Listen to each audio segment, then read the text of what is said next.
Jamhuri ya Kenya, wale wakaaji wa Nyandarua, na niombe hivi tafadhali, we niye muthuri wa Nyandarua,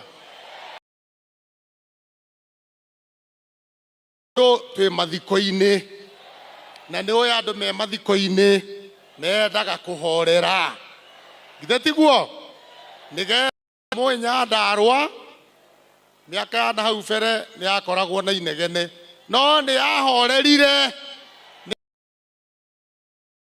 Sasa hiyo amani ambayo tumekuwa naye kwa miaka mitatu hata siku ya leo, na tutaomboleza huyu ndugu yetu salama.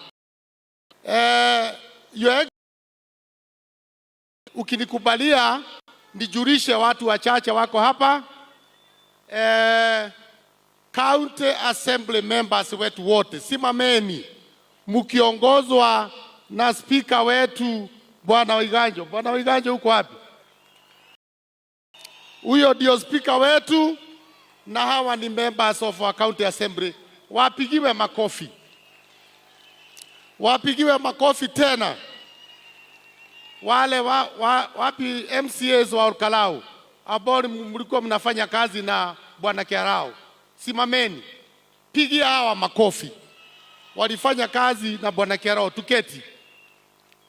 Wale deputy governors ambao wako hapa, najua tuko na Bwana Mushiri, deputy governor wa Nairobi, makofi kwake.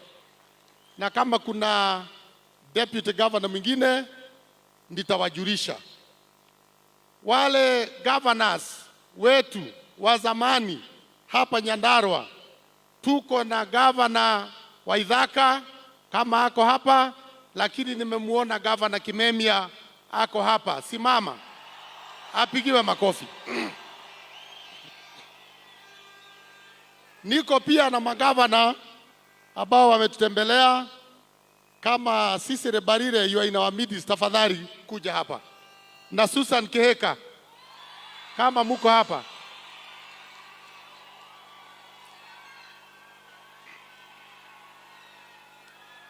Haya, tunaendelea vizuri. Naomba tu hawa wangwana waseme tu jina peke yake, alafu tuendelee. Asante sana, Your Excellency the President of the Republic of Kenya, the Deputy President, all protocols observed, my sister Jackie Kiaraho and family. Jambo.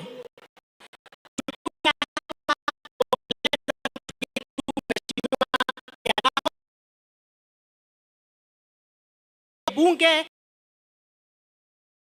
rafiki yangu hapa Olkalau mara mingi.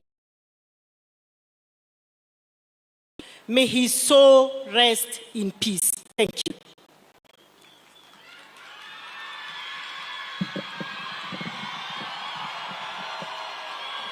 Your Excellency, the President of the Republic of Kenya, Your Excellency, the Deputy President of the Republic of Kenya, familia ya Mheshimiwa Kiaraho led by Mama Jackie and family, na wananchi wote wa Olkalau na Nyandarua, hamjambo. God is good and all the time. Yangu ni kusema pole, kuleta pole zangu na za county ya Nakuru, which is a neighboring county hapa Nyandarua. Mheshimiwa Kiaraho was also a friend. Tulikutana nikiwa senator, akiwa bunge upande wa National Assembly, and he's a man that I really admired. And even from the eulogy, you can tell he took care of his family and he took care of his constituents, and he also loved God. So he was such a good example. Na nikimalizia pia wacha nishukuru His Excellency the President kwa sababu ya hii barabara that we share, the Rironi Mau Summit Road, yenye itatumiwa na watu wa Nyandarua pia. Asante and God bless you. Asanteni sana. Thank you. Haya, asante sana. Your Excellency the President, mimi nataka kushukuru sana siku ya leo. Wale wamezungumuza wanajua Mheshimiwa Kiaraho kwa njia tofauti. Mimi nikiwa hapa naongea kama gavana, kama neighbor wa mheshimiwa na kama yule ambayo tulisoma shule moja. Na wakati tulikuja tukamaliza shule, akaenda upande wake na mimi upande mwingine. Baadaye tuliona hapa Olkalau kuna shida na tukawa na nia ya uongozi. Na kusema ukweli, mheshimiwa alikuwa anapenda hapa nyumbani. Nakumbuka nilipomwalika siku moja ili tutengeneze shule yetu ya Munyeki Primary School. Yeye alikuja tukasaidiana, na baadaye nikamwambia mheshimiwa ya kwamba mimi niko na haja ya kutafuta kiti cha Member of Parliament cha Olkalau. Na wacha nikwambie nyinyi hamjui mheshimiwa. Mheshimiwa huyu ni mtu mzuri, lakini ukichezea yeye anaweza pia kukupiga chenga. Kama kuna mtu mmoja alipigwa chenga na mheshimiwa ni mimi, na nikakubali na nikasema yeye ndio mbunge wangu. Na niseme kwa mapenzi ya Mwenyezi Mungu, alipochukua kiti ya ubunge 2017 nikasimama gavana na yeye akanisupport, igawa sikufaulu. 2022 nikasimama gavana na yeye akanisupport na nikafaulu. Na kwa hivyo niko hapa kusema ndugu yangu, tulisema hatutazozana, tutakuwa marafiki na tumefanya mambo mengi ya maendeleo. Nisame tu mambo matatu nikikaa chini. Jambo la kwanza, mheshimiwa kuna barabara amewacha Your Excellency. Akasema sisi viongozi ambao tumebaki tukiongozwa na wewe Your Excellency our President, kwa sababu wewe ndio uko kwa kiti wakati huu. Barabara ya Idhagani kule Ngorika, barabara ya Tumaini, barabara hii inatoka hapa Mombi kwenda Siranga mpaka Boiman, barabara ya kutoka Shemba kwenda ng'ambo ile.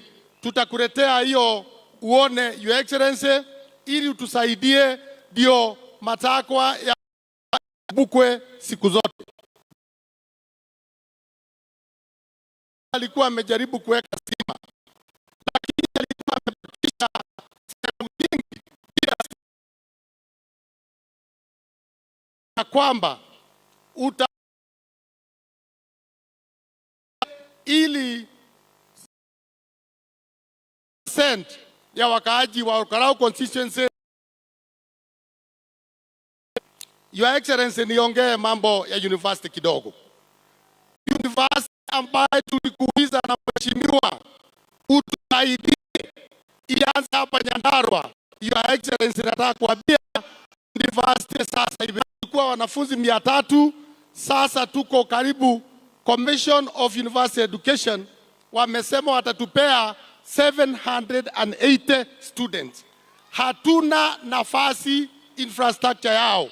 Your Excellency, tunakuomba hapa Captain, kwa sababu ndio tutafanya renovation kuwa na university, utatusaidia. Wanafunzi hawa wanafanya Bachelor of Education pamoja na mengine, wanahitaji buses ya kwenda teaching practice.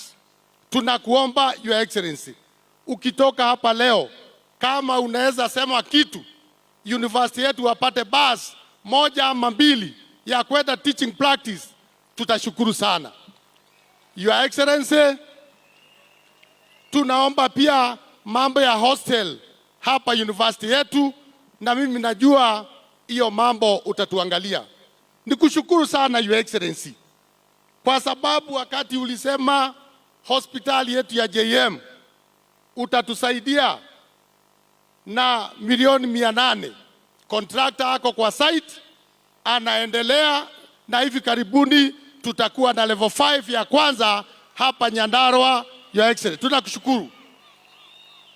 Your Excellency, nikienda kumaliza nikuombe kwa sababu ya stadium yetu ya Olkalau. Mimi ninajua uko na plani yake. Tutafurahi and in the honor of Mheshimiwa Kiarao, tukiona kabla ya mwaka stadium yetu ikiisha, mambo ya Olkalau Railways hiyo sitakusumbua. Nitaongea na waziri wako wa transport, najua atatusaidia. Mimi nataka kuuliza nikimaliza, watu ya Olkalau, muko hapa? Naomba tuwe na amani. Mimi kama gavana wenu, hiyo nafasi imebakishwa na mheshimiwa wenu. Nĩ igongona rĩa mitha ya kũririkana ũrĩa ũrarĩ mũmbunge wa Karau, mũndũ ũgwĩtwo David Kiaraho. Atongoria matiganĩte, bamĩrĩ na arata magĩthiĩ na mbere kũrekereria ndũmĩrĩri ciao cia kũmũcakaya, aingĩ ao makĩmũgweta ta mũndũ ũrerutĩire na ũreheanĩte harĩ gũtungatĩra mũingĩ wa Karau. No hena ndũmĩrĩri citigarĩte, nĩ tũgũkorwo tũgĩcoka mwena ũcio tũthiĩ na mbere gũtigĩrĩra nĩ twathikĩrĩria ndũmĩrĩri kuma kũrĩ atongoria matiganĩte.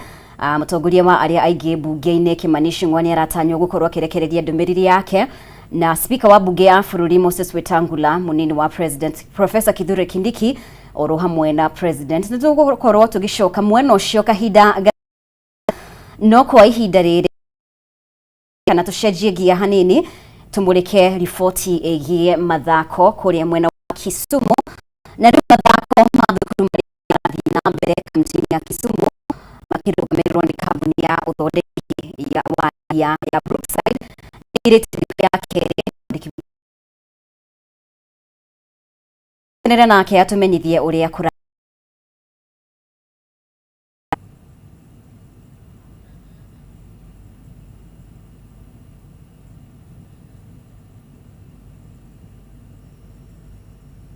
Day 2 at the Kenya Secondary Schools games, Term 1 games here at Kisumu Poly. Remember, yesterday we were pitching camp at the Mamboleo Showgrounds and it was a massive action over there. Now over to today, we are here with some basketball action where St. Mary's Yala has just played with Mangu, also another tight encounter, but I'd say it has been a one-sided affair. That's why I'm joined with Seth Mid-Ego, who happens to be the St. Mary's Yala coach, and I just want to get some few sentiments from him in regards to today's game. Remember, yesterday they played against, that is Sabah from Northeastern, and they emerged victorious in that particular one because they piled in some huge points of 70 and above, and today it's also a 70-point win. So yes. What's up with the 70s?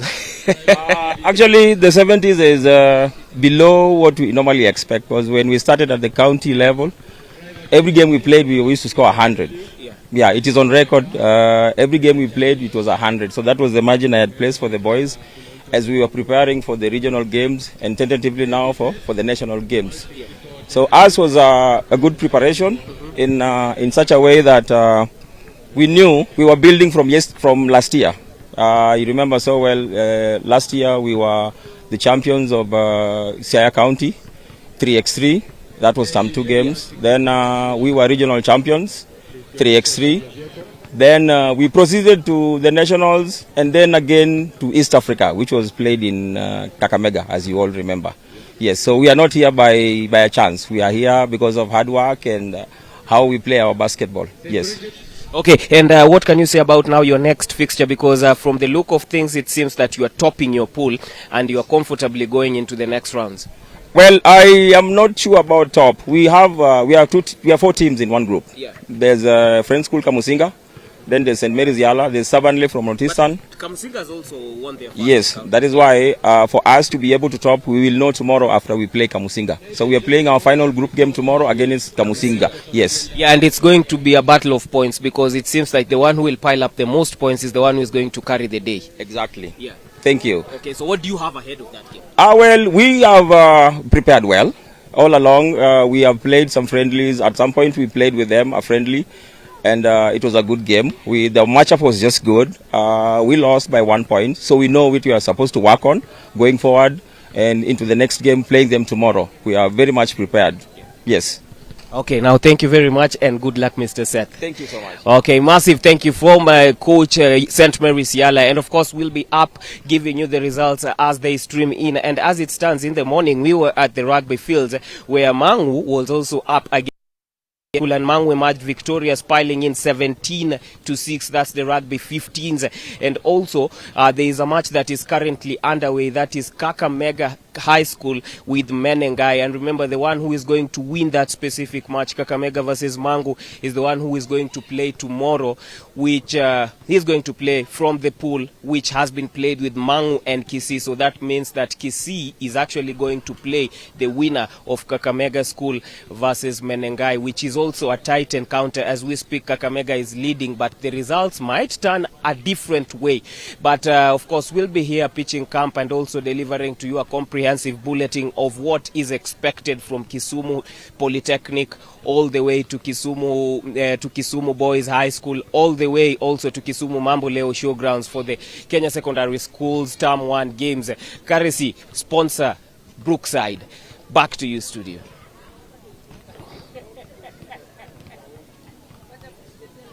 Day 2, na mbere I think for the kurumanirira second na day mathako ma thukuru maria marathie na mbere kaunti-ini ya Kisumu makirugamirwo ni kambuni ya uthondeki wa iria Brookside, na Cedric ni gukorwo agitumenyithia maria mothe megukorwo magithie na mbere mwena ucio. Kwa ihinda riri ni wega ngorwo ngigucokia mwena wa Karau kaunti-ini ya Nyandarua kuria igongona ria mitha ria kuhurukia kana ria kuririkana uria urari mubunge wa Karau David Kiaraho rirathie na mbere. Reke ngorwo ngigucokia mwena ucio kwa ihinda riri.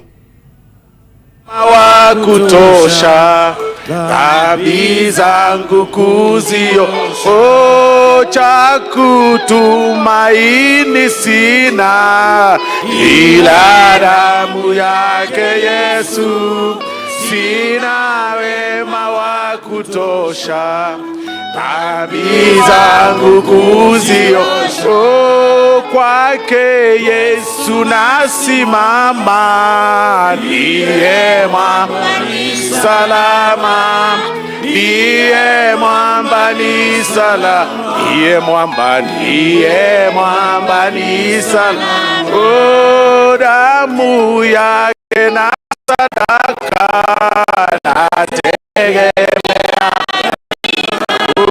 yote chini ya kisha Mwokozi atanitosha, kwake Yesu nasimama, ndiye mwamba ni salama, ndiye mwamba ni salama, ndiye mwamba ni salama, njia yangu iwe ndefu, yeye unipa wokovu, mawimbi yakinipiga, nguvu zake ndizo na kwake Yesu nasimama, ndiye mwamba ni salama, ndiye mwamba ni salama, ndiye mwamba ni salama,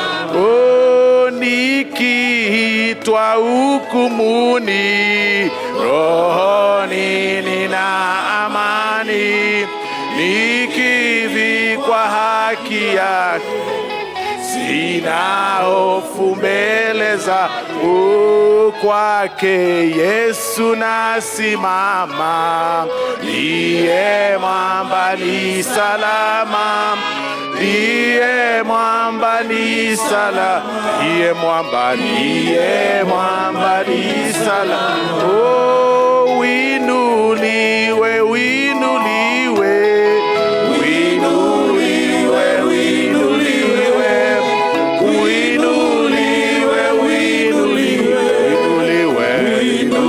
winuliwe, winuliwe, wastahili, wastahili, wastahili, wastahili, wastahili, wastahili,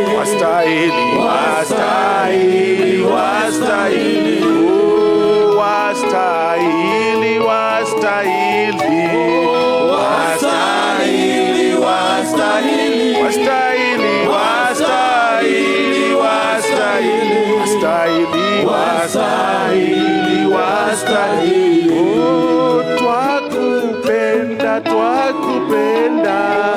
Twakupenda, twakupenda. Twakupenda, twakupenda. Twakupenda, twakupenda.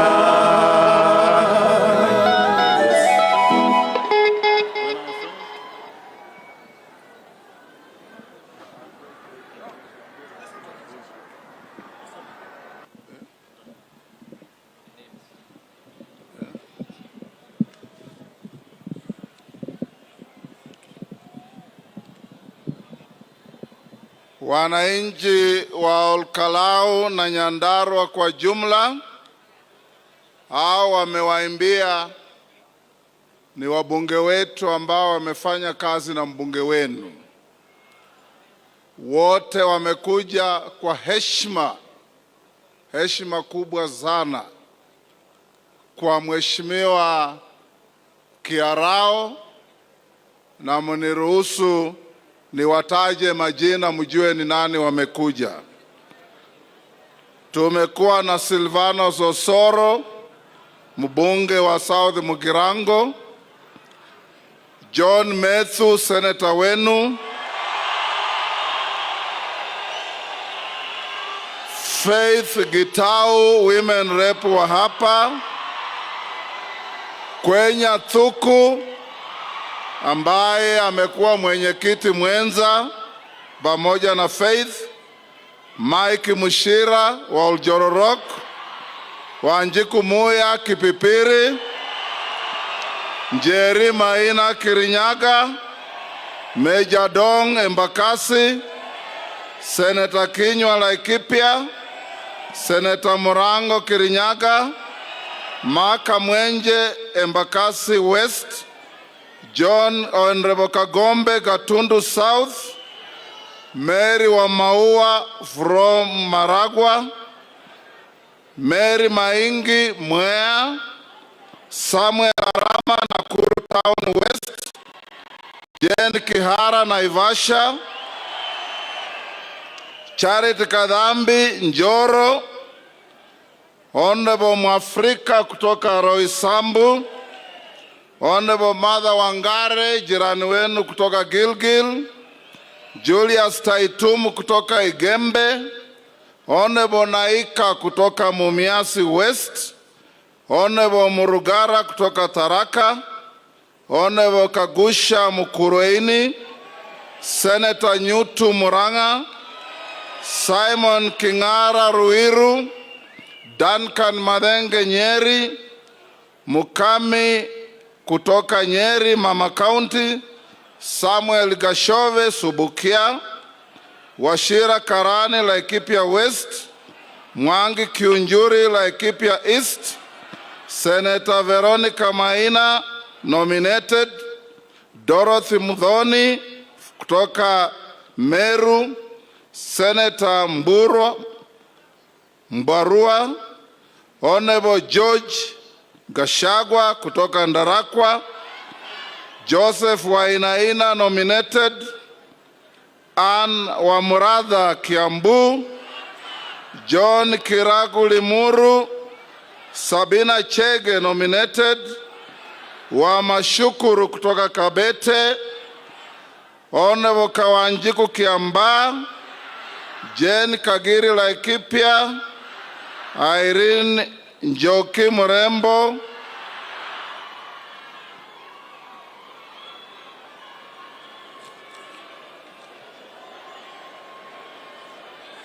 na niko pia na majority leader wangu kutoka National Assembly.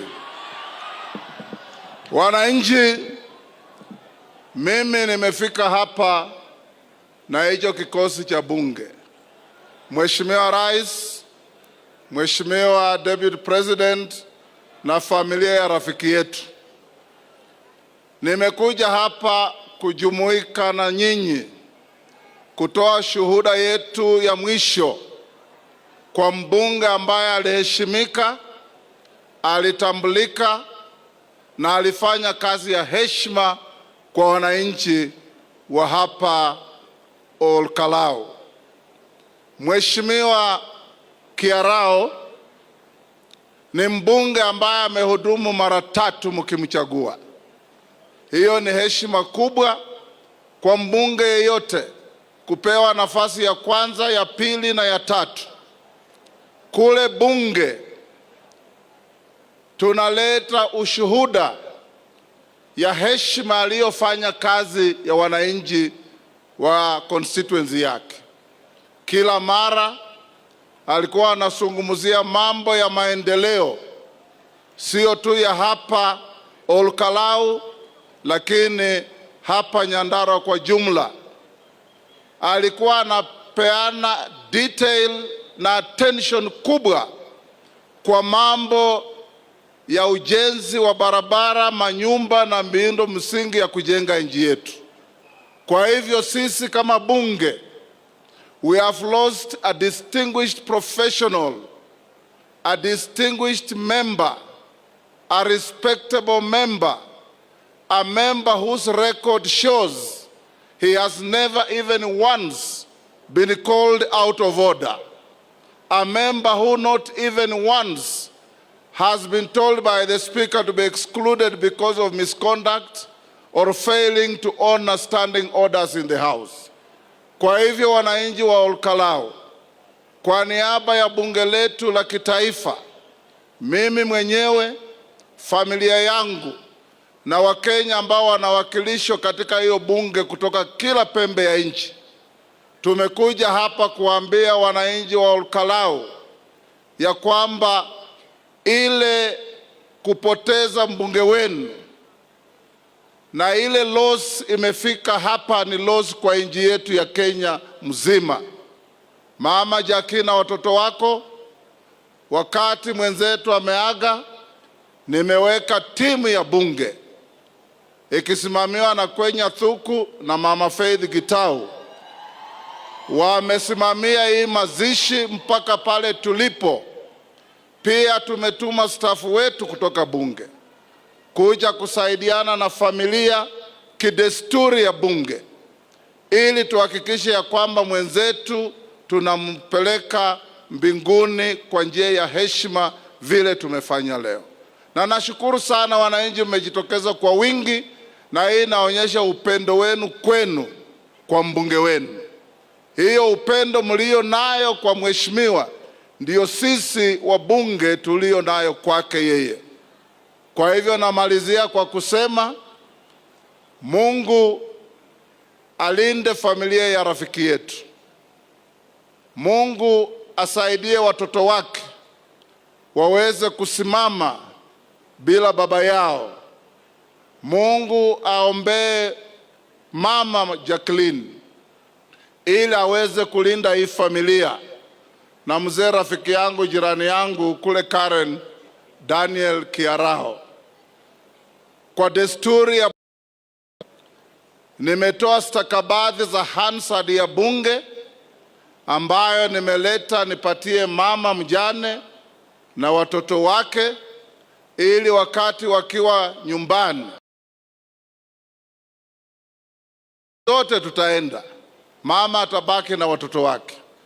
Wakati wanatafakari mambo ya mzee, wataweza kusoma yala alikuwa akifanyia wananchi wa Kenya, wala alikuwa anafanyia wananchi wa Olkalau. As I finish, my fellow citizens, I want to urge all of us here, tupendane. Tupendane, tupende nchi yetu, tupende viongozi wetu. Tupende rais wetu aongoze nchi yetu, ili tuweze kufanya mambo ya kubadilisha nchi yetu. Wakati ikifika, kila mtu vile mhubiri alisema ataulizwa, what mark did you leave in this country? Kiarao has left a mark as a man of respect, a man of honor, a man of dignity, a man of values, and above all, a man who not only respected himself but respected others. May God bless you, and may his soul rest in eternal peace.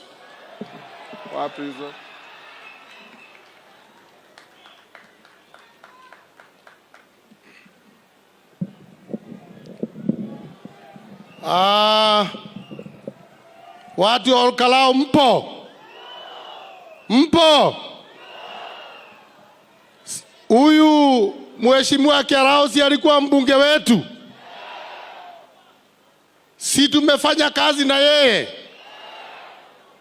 Na si tumefurahi sababu ya Mungu kutupatia marafiki wakuja tuomboleze na hawa?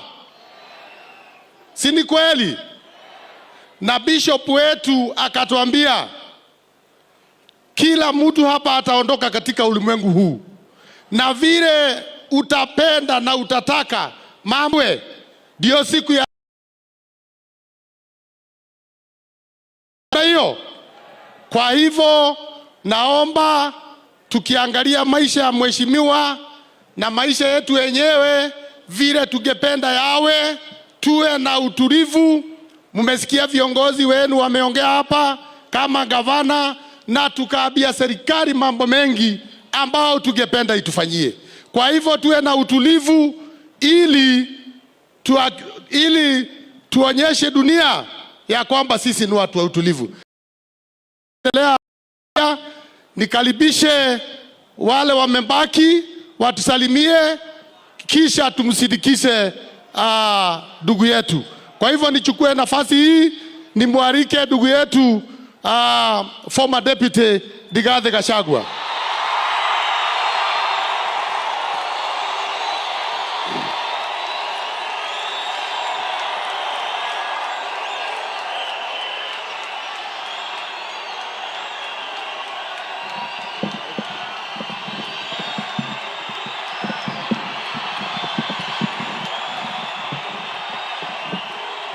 Aitu Andu a nyumba itu, andu a nyumba itu, muri okuo nyumba, muri okuo nyumba, no mwiyumireirie, ona ciathira kara, ona twahatĩrĩrio, ona twanyarirwo, mukeyumia, ona ni ndĩyũmĩtie wa kahĩti wa kairĩtu. Thayo nyumba itu, thayo nyumba itu, thayo nyumba itu, thayo nyumba, thayo nyumba. Mheshimiwa Rais, tumefika hapa kwa sherehe ya kumsindikisha rafiki yangu Architect David Kiaraho, Mheshimiwa Olkalau. Mama Jacqueline and your children, you know my friendship with your husband. Mimi nilijuana na Mheshimiwa Kiaraho 1985 tukiwa katika Gilgil NYS tukifanya mazoezi ndio tuende chuo kikuu cha Nairobi.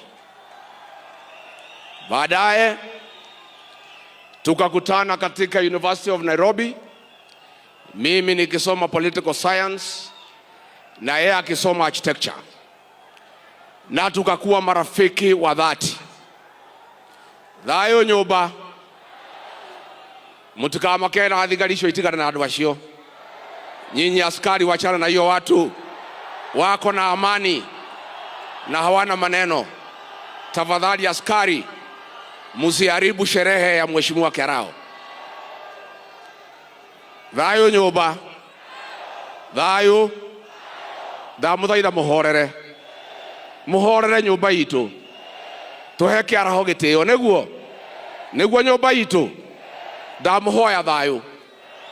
Mimi nikakuwa na Kiaraho pale University of Nairobi, tukakuwa marafiki wa dhati, na sisi tukapendana na bwana Kiaraho miaka yote. Baadaye ameanzisha kazi ya architect na mimi nikakuwa kwa administration. Huyu Kiaraho, nyumba yangu ya Wamunyoro pahali munakujanga, bwana Kiaraho ndio alichora hiyo nyumba, wale munafurahia mkija hapo nyumbani.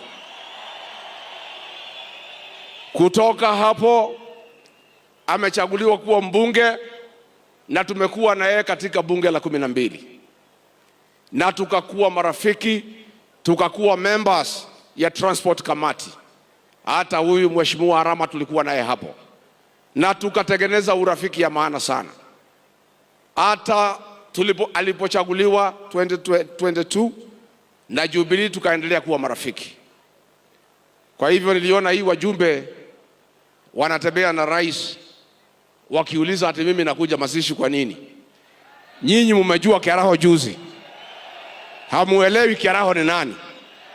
Sisi tuko na maana ya urafiki. Mimi ni mzuri niambie watu ya Olkalau. Mama Jacqueline and your children, I'm grateful to your husband. A great man, a great leader, and a very principled person. When I was being hounded out of office, aliandikiwa messages kutoka wilaya, akatishwa, akaangaishwa, anitoe kwa ofisi through impeachment. Mheshimiwa Kiaraho akakataa. That is why I'm here to honor him.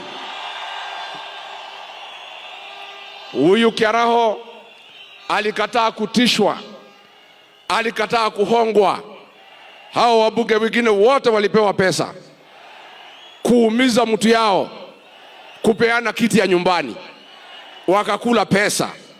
Ni wasaliti wa jamii yetu. But the Honorable Kiaraho is a great leader, and I'm here to honor him and to thank the people of Olkalau for giving him 3 terms. A man who can never betray his brother, a man who cannot betray his community, is a great man, and we have lost a great leader. Dreda nyina wa Kiaraho dehe domereri cia ruriri rwa Gikuyu na Mobi negutigwo ni mutongoria witu na mwana witu. Mr. President, nimeona magazeti wakiandika ati kutakuwa na confrontation hapa. There will be no confrontation. This is a solemn occasion, na tunataka ikuwe na heshima, kwa sababu kila mtu amekuja hapa, amekuja na nia njema. Mimi na watu yangu tumekuja na amani. I am sure Mr. President umekuja na amani. Wacha tumpatie huyu Kiaraho heshima yake. Mimi nimesema wiki iliyopita nikiwa kiongozi ya kwamba Rais William Ruto apewe heshima yake. Akienda pahali asikizwe, akimaliza aende. Todo mugani neke? Mugani neke? Kwa hivyo nataka kutoa mwelekeo kama kiongozi wa jamii. Nisisikie ngwe. Nisisikie nini? Rais akifika hapa aongee, asikizwe, amalize, aondoke. Tumekubaliana? Netwaiguithania. Netwaiguithania. Kwa sababu rais, sisi tulikupenda, tulikuheshimu na tulikuchagua. Na hata kama tuko na shida na wewe, tutatatua huko mbele wakati ya uchaguzi. Saa hii wewe iko kwa kiti, endelea kutufanyia ile utaweza, na ujaribu tu, what you can do you do. Mambo ingine tutatatua huko mbele. Kwa hivyo hii ni mkutano ya amani, na mimi sitaki mtu yeyote, hata ile mambo nimesikia ya one time, sitaki kwa hii uwanja. Sitaki. Mmesikia? Hiyo ni mambo yetu ya huko nje. Hii ni sherehe ya maana sana, na sisi tunataka ikuwe ya heshima. And since the president has come, he has come in good faith. Na mimi nikiwa kiongozi nataka apewe heshima yake. Wale watu rais wangepata shida ni hii akina Ichung'wa kama angekuja hapa, kwa sababu ni wasaliti wa jamii yetu, na ni watu ambaye wametukana jamii, ati wanasema sisi ni wakabila na hao ni Wakikuyu. Hao vijana yako rais, nilikuambia kabla hatujakosana kabisa, nikakwambia hao vijana utembea na hawa watakuweka kwa shimo. Hawa akina Ichung'wa nilikuambia wataweka kwa shimo. Mimi nilikushauri rais, nikakwambia hawa watu ya mlima hawapendi usaliti. I told you that betrayal is not forgiven among our people. You chose to listen to Kimani Ichung'wa. Sasa hii jamii imekukataa, na nilikuwa nimekuambia. Sasa huyu Chong'wa alikuambia ati Rigiji atasaulika baada ya wiki 2. Sasa ni miaka ngapi? Mr. President, nakuomba ndugu yangu, you are my brother, I want to request you, tafadhali tafuta amani na hii jamii, create peace with this community, tafuta urafiki na hii jamii. Usisikize hii watoto wanakuweka kwa shimo, because rais, sisi tukikuchagua wewe, huku unaitwa Kamau, huku unaitwa Joroge, ulikuwa unaitwa William Kipchirchir Arap Ruto, si ndio? Na tukaupatia kura ze. Wewe unasimama juu ya gari ukusema sisi ni wakabila, unatuumiza kwa roho.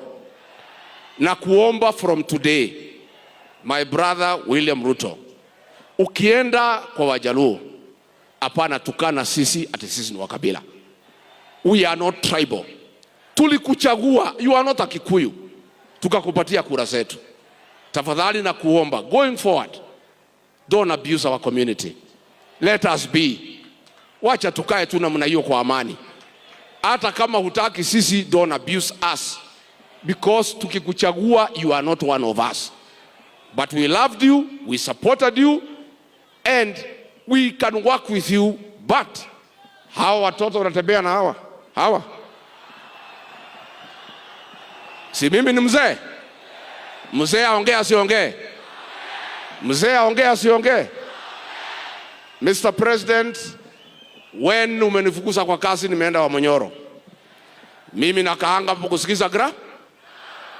Hata Uhuru Kenyatta ameenda Ichaveri anasikiza, na nyinyi mnasikiza nini?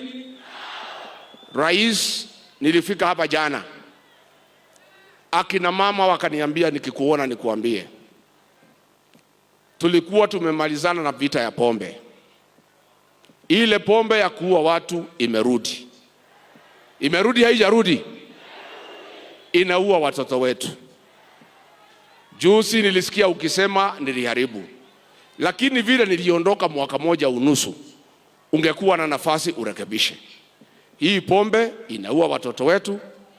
Tafadhali tunakuomba, kama unaweza, kwa ile muda umebaki ya mwezi 14 kwa ofisi, urekebishe, tumalize hii pombe, watoto wetu wasipate shida. Number 2, President, huyu Kiaraho na mimi ni wa kanisa ya PCA, na kanisa ya PCA iko hapa. When I was seated here, our parish ministers karibu 17 wamenitumia message, wameniambia ukipata nafasi mwambie rais, watu ya PCA tulimpenda, tulimchagua, lakini tunauthika na tunasitikika ya kwamba akiwa president wa Kenya, wahuni wameingia kanisani kupiga watu ndani ya kanisa la PCA huko Mweki na huko Kariobangi, na mpaka wa leo hawajashika. Wakristo wa PCA, rais, wanakuomba uamrishe wale watu walivamia kanisa la Mweki PCA, wale walivamia kanisa la Kariobangi, wakamatwe waende kotini. Nikiwa tu hapa, maaskofu 4 wa kanisa la ECK wamenitumia message, wamesema nimeona mko pale na rais, ukipata nafasi mwambie ya kwamba polisi 12 walivamia kanisa ya ECK Wetima wakiwa na bunduki na risasi na tear gas, wakaumiza wamama na watoto. Kesi imekwisha, uchunguzi umefanywa, wamejulikana. Rais, ECK Church na Wakristo wanauliza utoe amri, wale walivamia kanisa la Wetima ECK wapelekwe kotini, ndio utafute amani na kanisa la Kristo. Ile kiani ndikwenda gukiria hau, thayo nyumba, thayo nyumba. Rais, vile umeona leo na utakuja kuona tukiendelea mbele, ni kweli Ni kweli ulinitoa kwa ofisi, lakini kunitoa kwa roho za hii watu ni kibarua. Ni kibarua. Kunitoa kwa roho ya hii watu ya mlima ni kama kukata miti ya mugumo na wembe. Na ninaomba tafadhali rais, umwambie Kimani Ichung'wah tunaenda Kikuyu Saturday. Amepanga wakora kupiga watu, kuchoma manyumba, kuharibu biashara. Mwambie Kimani Ichung'wah awache hiyo ujinga na utoto, umepitwa na wakati. Adu ajoba neto igwithania. Neto igwithania. Badilisha kabi hau thutha. Muthegi wa muthamaki wa rugama mithegi yothe igakoma ikarathi ni wahitia muno. Ikarathi. Muthegi theti omwe iguru. Ndengero kama mithegi igana. Muthegi wa iguru ka ndore iguru. Adu anyoba itu. Neto igwithania. Ndamuthaitha ciana citu mutikahuthirwo kuhura mwenzako. Ni turaigua uru muno mundu uyu arutete mbeca akanengera Ichung'wah akaheana ke makahura Gikuyu wenzao. Ni njonokaga muno nyumba itu ikirwa. Reke itwendane na tutikarwe. Niguo waheo mbeca uria kurekirwo kuria Wangigi anake marahairwo mbeca marahoria thimu mararega kuhura andu ao. Niguo andu aitu mutikanarwe nyumba itu yendane muiguanire tha ndukanathece mũrũ wa nyũkwa kahiũ ka mũgongo arorete mbere ndukanaiguĩre mwarĩ wa nyũkwa woirwo ahikio nĩ gĩtonga no korwo gĩtonga kĩu nĩkĩo gĩgathomithia ciana ciaku na mũkire ki mũtikarie andu aitu nĩ tũrĩa tũgeka ka tũtiũĩ warakara ũkaina wahiũkĩrwo geka atĩa twathiaga tukenete tugacoka tukenete rũgendo rwitũ rwarĩ rwega rũgendo rwitũ twathiaga tukenete rũgendo rwitũ rũrarĩ rwega. Nyumba itu mũtikamake gũtirĩ mbura ĩtekaga atĩa na ningĩ tũtigacokia kara harĩa gekire atĩa tũtigacokia kara harĩa gekire atĩa na ningĩ nyumba itu tũtingĩtahĩka tũcoke tũrĩe matahĩko. Ũcio nĩ ũrimũ. Nĩguo niĩ nikimaliza rais nimekuhakikishia nataka rais akiamuka mnyamaza yote yaongee, si ndio? Na mimi nimeona Profesa Kindiki kuna pahali umetukosea kama jamii. Hii jamii yetu tuko na heshima na mtu yote ameaga dunia. Na sisi hatuwezi kuongea mambo ya urithi kabla hajazikwa. Umefanya makosa huko Tharaka kuongea mambo ya by election kama Kiaraho hajazikwa. Hiyo ni kinyume na desturi ya jamii yetu ya Mlima Kenya. We don't discuss inheriting somebody until he is buried. Hapo profesa umeanguka kidogo, utarekebisha. Tusiongee mambo ya kiti ya Kiaraho kabla hajazikwa. Finally nimeona Speaker wa National Assembly hapa. Bwana Speaker, nimesikia ukiongea mambo ya standing orders. I want to draw your attention to standing order number 51. That to discuss somebody who does not sit in the National Assembly, there must be a substantive motion. It requires that a member delivers a written, signed motion approved by Speaker before it is placed on order paper for debate. For 5 times, umekubalia bunge kuongea juu yangu without a substantive motion. You have let the National Assembly down. You are the Speaker of the National Assembly, not a youth winger for UDA. Wewe, if Kimani Ichung'wah wants to discuss me, let him move a substantive motion in accordance with order, starting order number 51. Katiguo. Matida makijariria kuutadi kihiki yao. Na leo ule speaker ule ni wakili na ndarumagira watho na ni akwenda akirumirira watho katiguo ndirenda kumuonia itungati cia ruriri niguo ukaiha itungati cia ruriri iria tukoragwo nacio nigetha ndimwire uria ndirenda gwika uka kujeni hapa.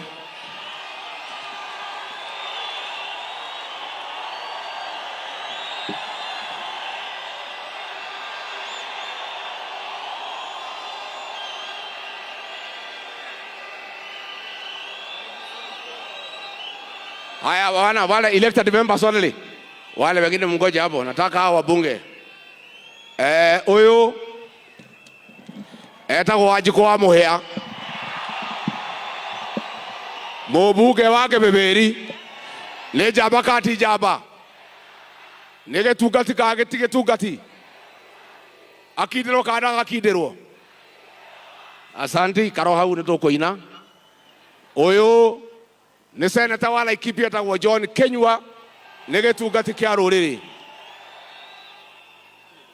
Ũyũ etagwo Major Dong mũjumbe wa Embakasi Central nĩ gĩtungati kĩa rũrĩrĩ.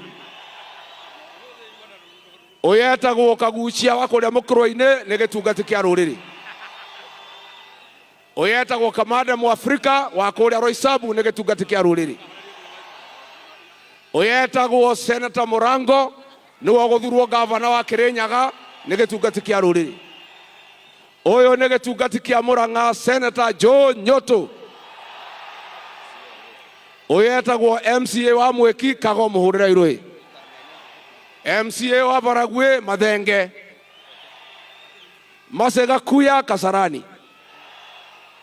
Siziri Karioki Nyandarua. Wakiri Kirago hapa Nyandarua. Chomba Kinangofu.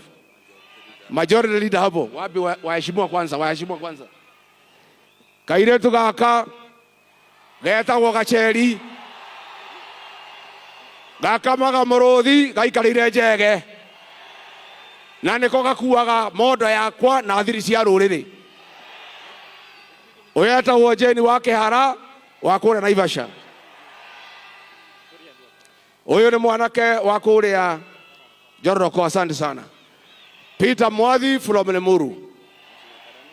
Karani from Utawala. Speaker wa Iganjo hapa Nyandarua. MCA wa hapa Kalaba, asante sana. Huyo ni MCA witu wa kũrĩa Ijini, asante sana. Mwanake ũyũ gwĩtwo Methu. Kejuge. Reke juge. Juge kaandika uge. Mwanake ũyũ kuma rĩrĩa JM wakuire 1975. Ũyũ nĩwe JM witũ wa gũkũ Nyandarua. Na mũtigacoke kũria JM wakuire rĩ. Mwanake ũyũ rĩrĩa athiĩte Rũraya nĩwe ndigagĩra rũrĩrĩ. Na tondũ nĩ ngumagara mĩeri ĩrĩ, mwanake ũyũ na timu ĩno nĩo ndatiga magitĩre nyũmba itũ. Nĩguo mwanake ũyũ nĩ akũhoerwo anyitĩrwo na mahoya. Nĩguo asante sana, leta hiyo kujeni hapa tuibe, leta kitabu ketoine karwĩmbo kamwe. Nĩguo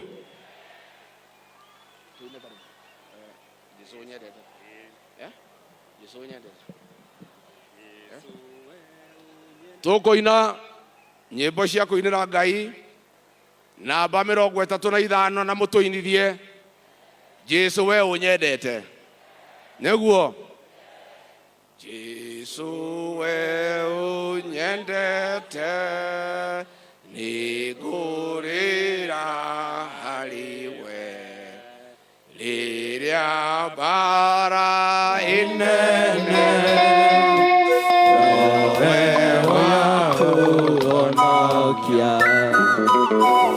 Ida barine shaku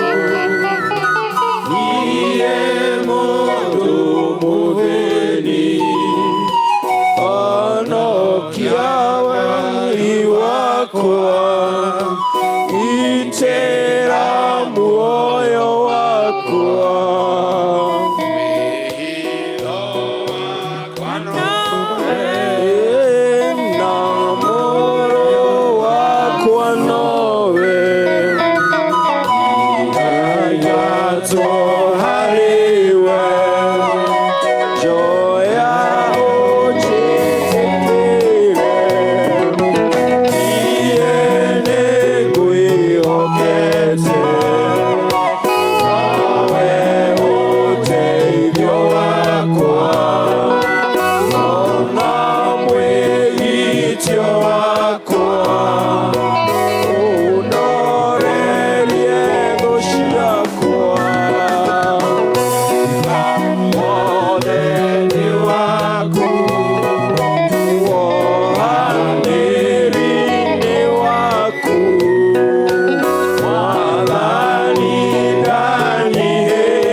Thayo nyumba itu nidoka na ngeithi cia muthamaki witu muthamaki wa kana wa Jamhuri ya Kenya Mugathe Uhuru Muigai wa Kenyatta.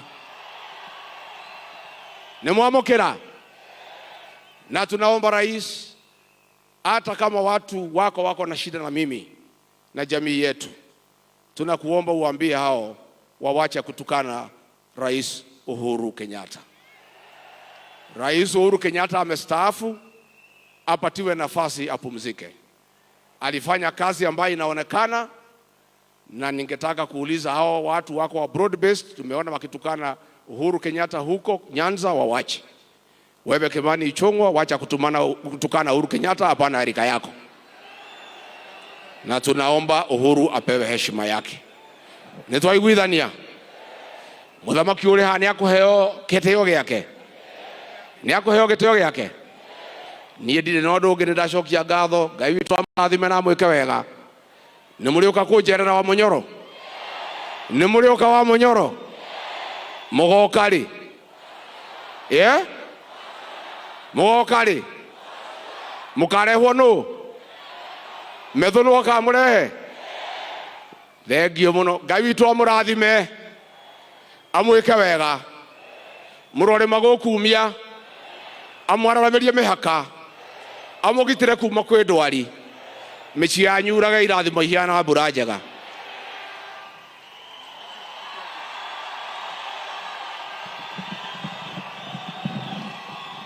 Aya ni wega muno na ni nguria DJ he karwimbo Kiaraho arendete muno. Ningependa uweke hiyo kawimbo, ile wimbo Mheshimiwa Kiaraho alikuwa anapenda sana. Tuweke hiyo kawimbo ili environment hiyo igie, si ndio? Tukienda kumaliza. Wapi DJ? Hamuna wimbo ya Kiaraho? Na unajua alikuwa mwimbaji.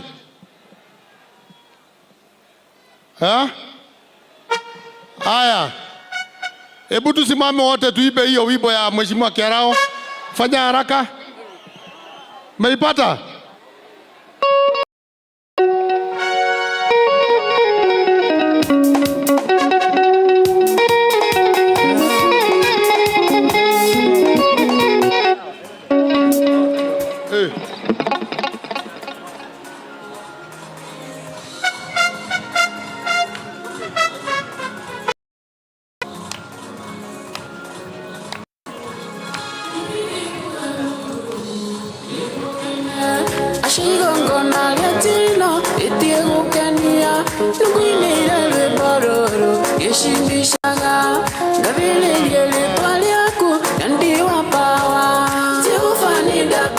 Shall my daddy, onanigida gutia, my father, I love you, my daddy, dodigaga, gorena ya kwegwitana, daddy wapa, daddy dutite kuraya, ukahonokia, ude umuthi ni hinya, no hoti waku, tiganirwe ningiraina, my father, derora nongo washile, daddy wapa, tiufanida kugosha, my daddy, onanigida gutia, my father, I love you, my daddy, dodigaga, ngoreno ya kwegwitaga, daddy wapa. Asanteni, tuketi.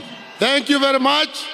Ketini chini kusikiza, na sasa nataka nichukue nafasi hii kumwalika our Deputy President Honorable Kithure Kindiki aongee machache na endelee na program.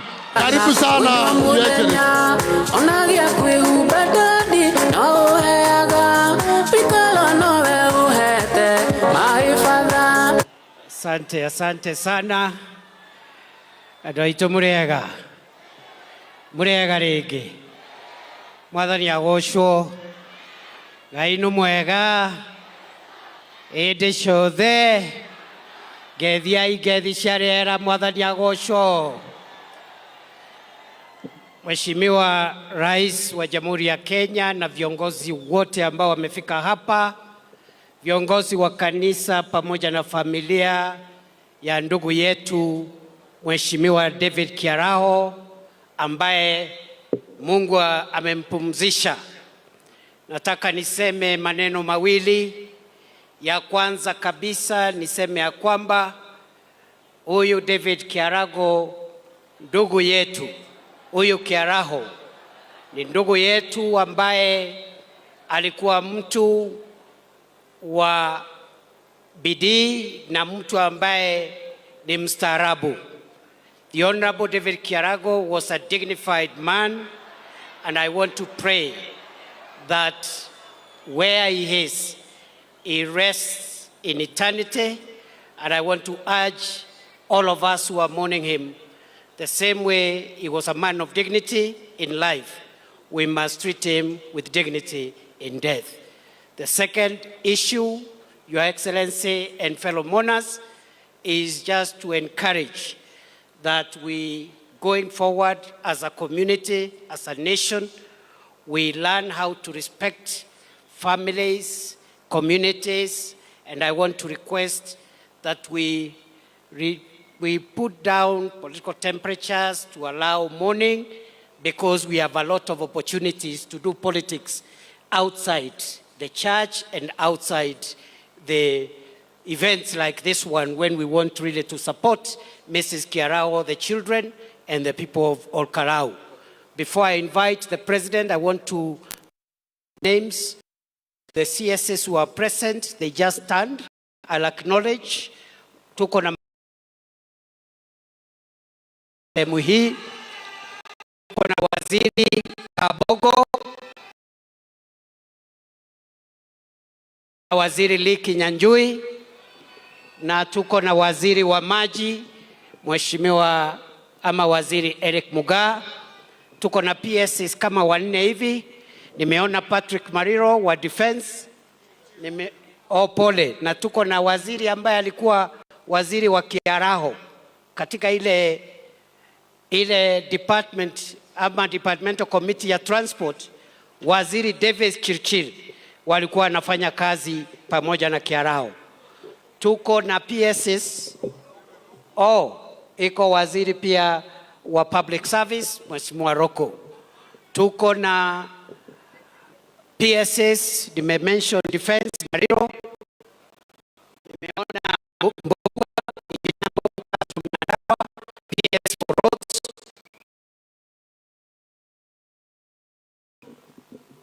Na PS Alex wa energy.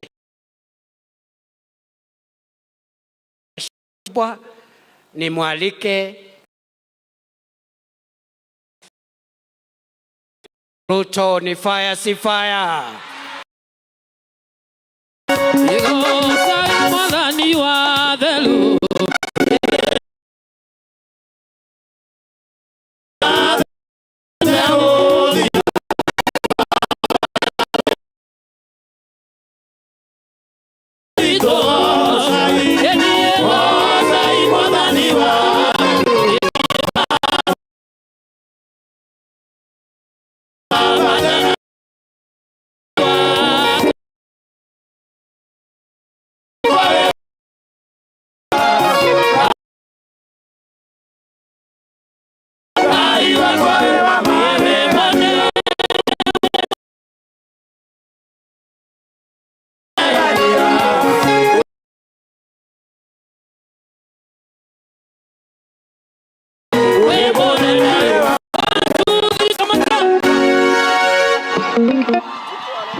nafasi.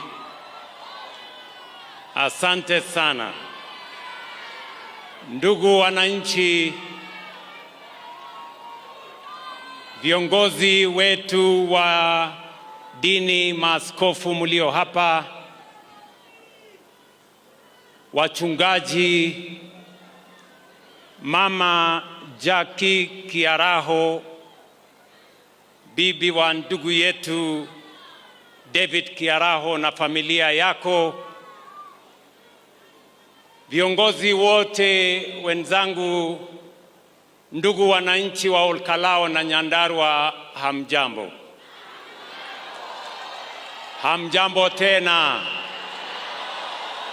Andu aito moriega. Mwathani agocwo. Ngai no mwega. Fike hapa Olkalao ili tuweze kumsindikiza ndugu yetu kiongozi Mheshimiwa David Kiaraho. Mimi nilimjua huyu David Kiaraho wakati alichaguliwa kama mbunge wa sehemu hii. And I can bear witness that David Kiaraho was a focused, forthright, committed, hard-working leader. Huyu Kiaraho alinialika hapa Olkalao mara nyingi, na kila wakati alinialika hapa ilikuwa ni mambo ya maendeleo ya watu wa Olkalao na mambo ya maendeleo ya watu wa Nyandarua. Na ndio mimi nimefurahi leo kufika hapa, hata ingawaje ni kwa huzuni, ili tumpatie heshima huyu kiongozi kwa sababu ya utendakazi wake, kwa sababu ya kujitolea kwake, kwa sababu ya mchango wake kwa maendeleo ya Olkalao na taifa letu la Kenya. Mimi naambia familia, the wife and the children, you had an outstanding father and husband, and to times of this great leader in a very special way,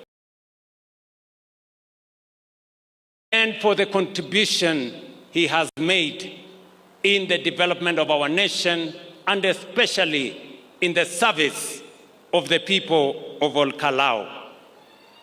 Watu wa Olkalao, najua mmempoteza kiongozi wenu, mtu ambaye alijitolea. Ni kweli mwaka wa 2022 tulijaribu kama UDA kushindana na huyu Kiaraho, lakini huyu Kiaraho alitushinda kwa sababu ya kazi aliyokuwa amefanyia watu wa Olkalao.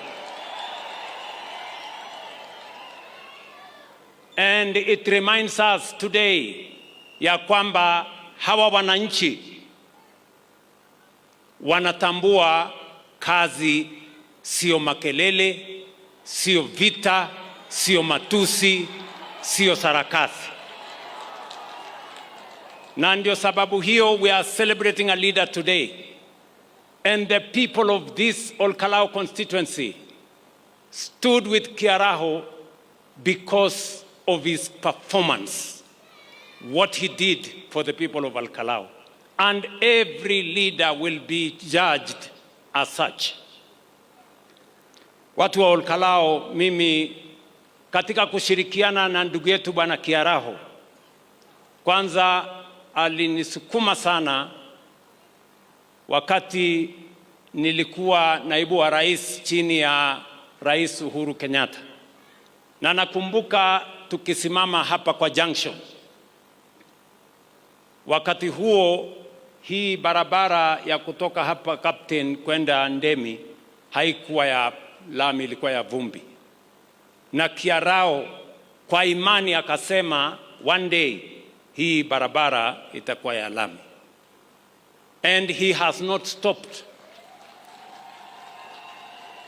Alitusukuma tukatengeneza hiyo barabara, imepita Ndemi, imepita Wanjohi, na saa hizi tumeanzia kule Ndonyonjeru ikisonga.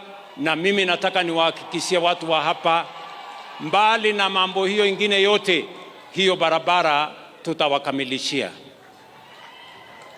Aliniuliza vile vile barabara mbi kwenda Pasenga kwenda mpaka Boiman, wakiwa na huyu ndugu yangu kijana huyu Bwana Mushira. Hiyo barabara Mheshimiwa Kiarao ametutangulia, hiyo barabara mimi nitahakikisha ya kwamba tumekamilisha.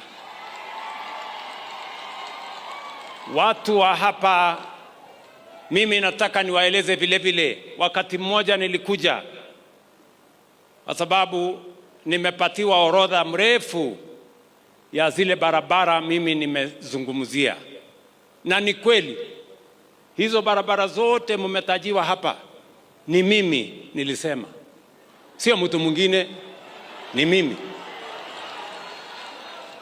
Na mimi niko na akili ya kujua vile nitafanya hiyo barabara mpaka ikifika mwaka ujao. Mimi nitakuja kufanya mtihani, na hiyo mtihani mimi nitapita. Sikila, mimi nataka niwaulize, sikila kiongozi alisema ile atafanya? Mimi nataka niwaulize, sikila kiongozi alisema ile atafanya? Ama sikila kiongozi alisema ile atafanya? CMCA alisema yake, si gavana alisema yake, si senator alisema yake, si mimi nilisema yangu. Sasa kila mtu, wewe panga kazi yako ile uliahidi wananchi. Yes. Mimi ninajua vile nitatimiza yangu, wewe pambana na yako. Sijui kama tunaelewana watu wa Nyandarua. Mimi nimesema kila kiongozi atapimwa na kazi yake. Kama wewe ni mtu ya kupiga na sarakasi, hawa wananchi si wajinga vile mnawaona. Wanajua ya kwamba huyu anafanya kazi, huyu ni wa matusi, huyu ni wa makelele, huyu hana mbele wala nyuma. Na hawa wananchi watatupanga. Ama namna gani ndugu zangu watu wa Nyandarua? Watu wa Nyandarua, mambo wakati mmenipa, na mimi nawashukuru sana kwa kunipatia heshima ya kuwa kiongozi wa taifa letu la Kenya. Na ile tulikubaliana na nyinyi, si namna hiyo? Kuna barabara tulikubaliana na nyinyi. Mimi nataka niwahakikishie, wacha ile imesemwa hapa, kuna ingine hata nimeongea how to do it. Munanielewa jameni? Unajua hapa nilienda wakati mmoja hapa Ilpolosat hapa, nikapitia pale watu wa, kuna mahali inaitwa kwa Wanjiku na kuna mahali inaitwa kwa Milka, si namna hiyo? Hiyo sehemu yote mimi nilisema na nitakuja naye. Nilikuja hapa mara ya mwisho, nilikuwa hapa Nyandarua. Nyinyi muliniuliza, hasa kuna watu waliniwekea kibao kubwa sana, wakaniambia wanataka ile barabara ambayo mulisema kwa haraka Ruanyambo mpaka Kinamba. Si muliniwekea kibao hapo? Sasa mambo yenu iko sawa. Mimi nimepata pesa ya kuja kutengeneza barabara yenu, na nakuja barabara Olkalau hoye. Mimi niko njiani nakuja kufanya hiyo barabara yenu. hawa wananiongelesha hapa kwa maneno, mimi nitawajibu kwa vitendo. Hivyo ndivyo itakavyokuwa. Sijui kama tunaelewana. Watu wa Nyandarua, huyu Kiarao alikuja kwangu akaniambia, Bwana President, hapa Nyandarua sisi tumekubaliana kama viongozi, akiwemo governor, wabunge wote, mama county na wengine, na viongozi wa ile Kimemia alikuwa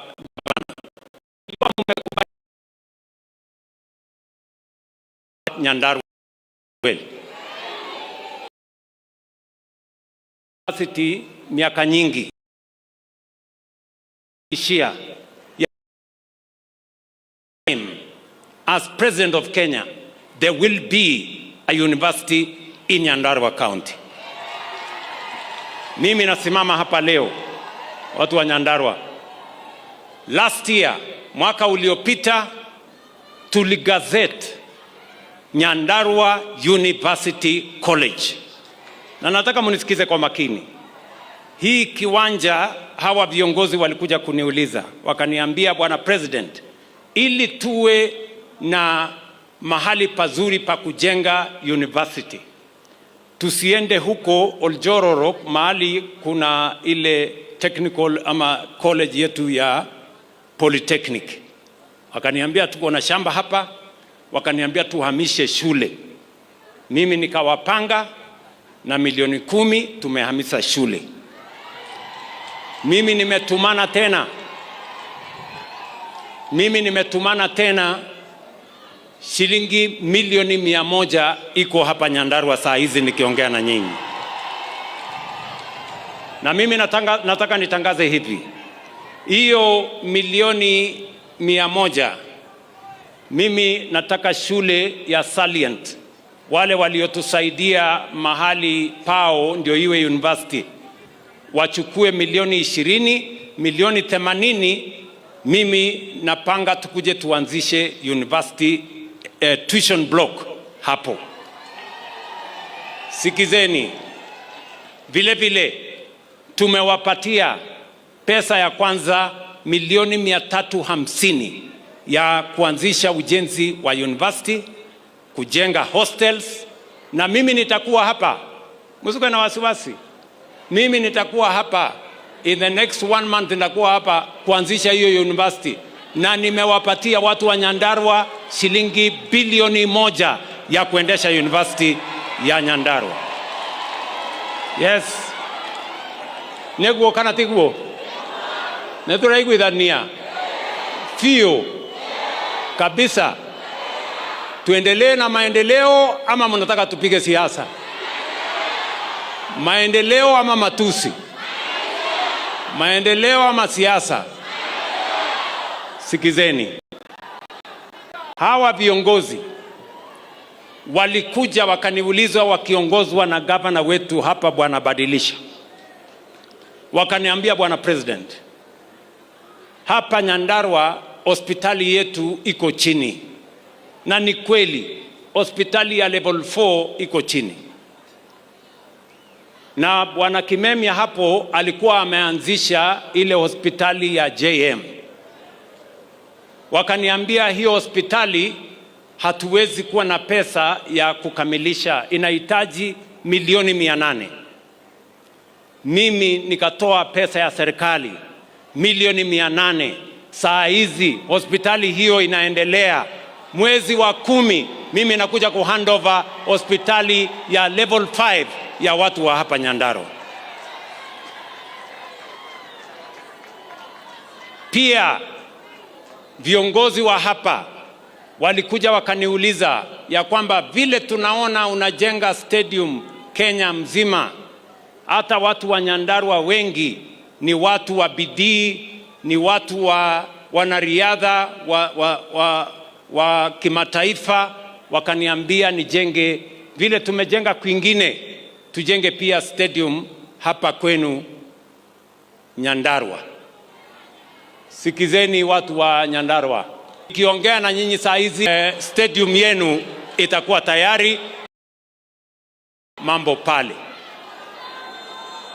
Nyandarua hoye! Sikizeni, mimi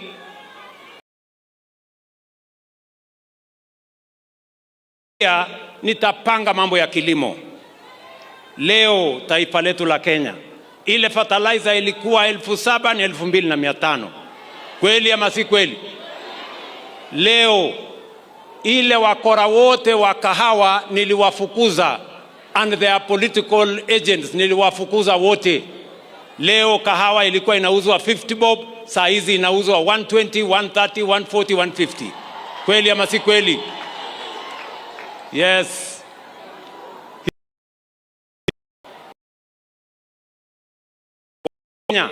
Ya kwamba mimi nitahakikisha ya kwamba wale wananchi wanahangaika na bills ya hospitali, tutatengeneza afya iwe ni haki ya kila mwananchi, sio starehe ya matajiri. Na leo hapa Nyandarua watu 1,345 wamejisajili ndani ya SHA. Kenya mzima watu 1,30,3 wamejisajili ndani ya SHA. In the last 1.5 years here in Nyandarua, ile pesa tumelipa ya watu walioenda hospitali ni 1.24 billion shillings in Nyandarua County alone. No other administration has paid that kind of money for mambo ya matibabu katika Nyandarua County. Kwa hivyo ndugu zangu, sitaki kusema sana. Mimi tu nataka niwaeleze. Si hawa ndugu zangu wamepata nafasi, wameniongelelea hapa, sijui nini, one term, kasongo, sijui nini. Mimi nitakuja hapa kuwajibu na vitendo. Na mimi nimesema hivi, taifa letu la Kenya, mimi nikiwa kiongozi wa taifa letu la Kenya, kwa mapenzi ya Mungu na kura zenu wakati huu, mimi nitaunganisha taifa letu la Kenya. Ndio nilitengeneza serikali ya broad based ya kuleta Wakenya wote pamoja, na hatuwezi kukubali wale watu ambao wanatuhubiria ukabila na chuki na migawanyiko. You have no space in the Republic of Kenya. You cannot. Hamuwezi kuja kutuambia ya kwamba mimi sina vita. Mimi naelewa nilipigiwa kura na watu wa mlima. I understand that. Mimi si wazimu na mimi si mjinga na mimi si mlevi. I know what I'm doing. Na mimi urafiki, mimi nimetengeneza na watu wa mlima hii, sio urafiki ya siku 2, 3 ama 4. Na mimi naelewa mtu asiniletee vita yake, alete of mlima. Na mimi nataka niseme hivi, sikizeni my friends, na kila mtu ajiheshimu na ajielewe. Mimi siombewi ruhusa mahali popote Kenya. And I will do everything as the President of the Republic of Kenya. And I am not going to ask for permission from anybody, whoever you are. Siwezi. Sijui kama tunaelewana my friends. Tuko pamoja.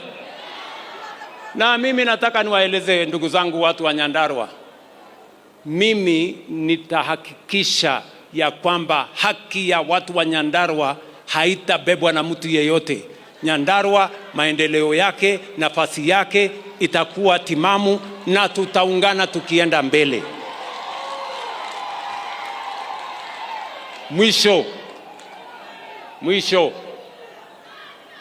Mwisho, sikizeni bana. Mimi nataka niwaulize hawa vijana. Niko na vijana wengi.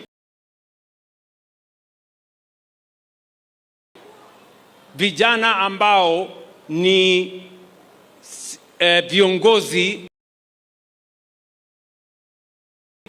I want to encourage the young people of our nation, the young leaders in Kenya, Do not be intimidated. Musitishwe na mtu yeyote ati atawafanya. Hakuna mtu anaamua hatma ya mtu mwingine. Ni Mungu Mwenyezi aliye juu, na wapigaji kura hawa ndio wataamua hatma ya kiongozi yeyote. So don't be blackmailed. Na musiabudu binadamu. Muheshimu Mungu na mfanyie kazi hao wananchi. Hao wananchi ni watu werevu, watawachagua kwa ile kazi mmefanya, sio kwa fitina, sio kwa matusi, sio kwa sarakasi. Na wale wanaongea maneno mingi ni sawa tu. Nitakutana na nyinyi hapa mbele. Na muniangalie vizuri bwana. Mimi naelewa mambo hii Kenya. Ile kitu mimi nawaambia Wakenya, mimi kwa mapenzi ya Mungu nikiwa kiongozi wa taifa hii, nitaunganisha kwa mapenzi ya Mungu jamii zote za taifa letu la Kenya, kwa sababu umoja ni nguvu.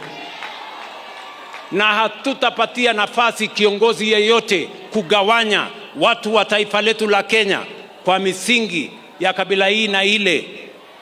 We are going to stand united as the people of Kenya. Tunaelewana jameni? Nyandarua tumekubaliana? Leo ni siku ya Kiarao, si ndio? Nimepitisha kidogo, munisamehe, nimepitisha kidogo. Kuna siku tutakuja maneno ya siasa, si ndio? Kwa sasa mimi bado niko busy. Wacha nifanye kazi. Siku ya siasa ikifunguka, nyinyi kujeni na maneno kwa kiwanja, mtakutana na sisi. Nyandarua tumeelewana? Tuendelee ama tuendelee? Wangapi wanasema tuendelee? Nione kwa mikono wakati wanasema tuendelee. Bas, maneno ndio hiyo. Mimi nataka niseme asanteni sana ndugu zangu wa hapa Nyandarua. Mimi nitarudi hapa tena na nitarudi tena na nitarudi tena mpaka hii Nyandarua ipige hatua ya kwenda mbele, na hakuna sehemu ya Kenya itawachwa nyuma wakati tunapanga mambo ya maendeleo ya taifa letu la Kenya. Mwisho kabisa, kwa kanisa letu, mimi nataka niwaambie viongozi wetu wa kanisa. Nisimame hapo kidogo, naona hawanioni hawa maaskofu.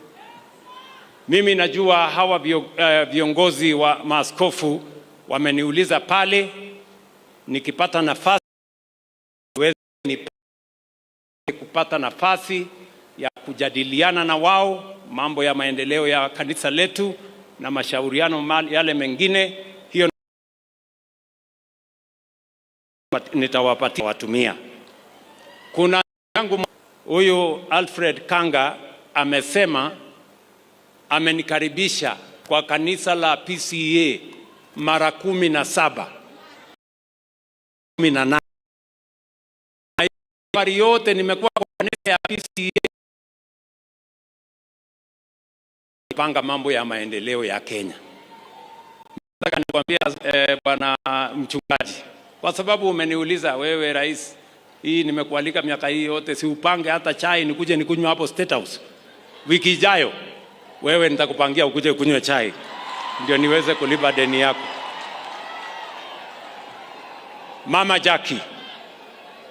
Mama Jackie Kiarao, nataka niseme asante sana kwa kusimama imara nyuma ya ndugu yetu Mheshimiwa Kiarao. You are a great pillar. You are a great support. I say this without fear of any contradiction. Mama Kiarao, nimetembea hii mara nikikuja hapa Olkalao, nikikuja Nyandarua. Huyu mama amesimama na Kiarao throughout his political journey. And I can attest that she is a great leader in her own right because she stood with my friend Bwana Kiarao. You have given the best send-off to your husband. Many men here wish that their wives when a time like this comes, would speak about them the way you have spoken about our friend David. Thank you very much for honoring your husband. Thank you very much for honoring your children. And I want to assure you that we will support you. We will support the people of Olkalau. Watu wa Olkalau, hata kama ndugu yetu ameondoka, mimi nataka niwahakikishie tutakuwa na nyinyi, tutahakikisha ile ya watu wa Kiaraho tulikubaliana na mheshimiwa, ile ya watu wa Olkalau tulikubaliana na mheshimiwa Kiaraho haitawachwa nyuma, tutasonga mbele pamoja na nyinyi. Mimi nasema shukurani sana watu wa Nyandarua, na wajali na wapenda, Mwathani amurathime. Mungu awabariki. Thank you very much and God bless you. Naomba tumpongeze rais kwa makofi tafadhali. Asante sana.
Kiaraho's body will be flown back to Nairobi for another memorial service on Thursday ahead of the burial in Limuru.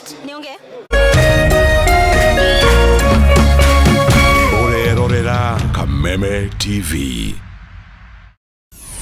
Why wait for fun? K24.digital brings you 24/7 entertainment. From the pitch to the playlist, from celebrity gossip to the memes you love. We're not just news, we're your non-stop ticket to everything cool and trending. So get in the know. K24.digital. Follow the buzz 247.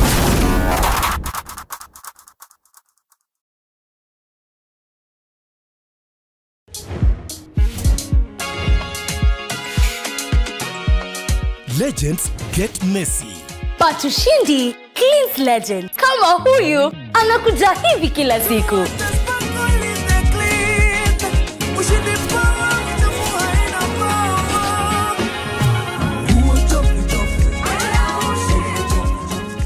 Ushindi with new enzyme technology tackles even the toughest stains. Ushindi, powerful stain removal, because legends deserve a winning clean. That's the clean of legends.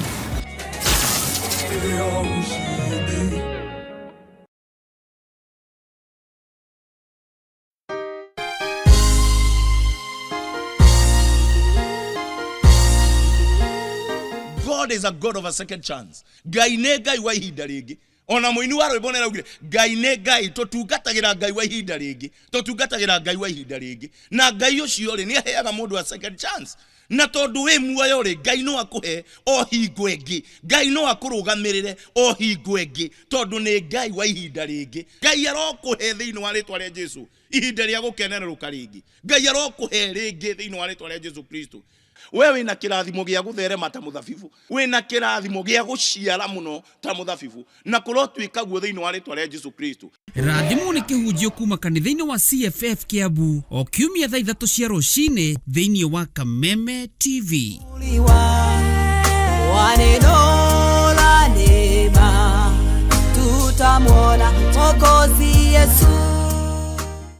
True understanding requires more than a headline.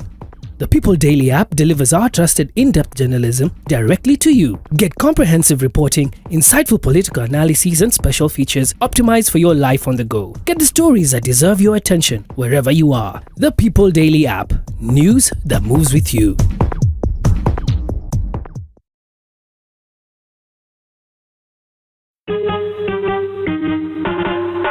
Asante kwa kunipigia simu.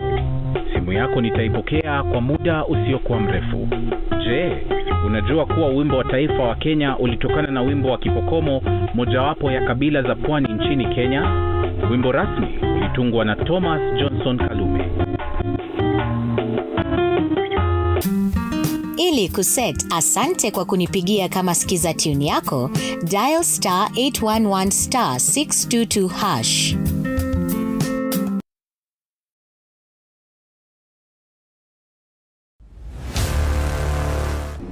Kama invite yangu haikufika on time, but I'm glad to be here anyway. She was my rival, my competitor. We need to shut this business down. Hii biashara ndo kila kitu kwenye hii familia. Nikufe ama nisikufe. Kama mbaya. We ni mnoma sana. One truth can break everything. Sit tight.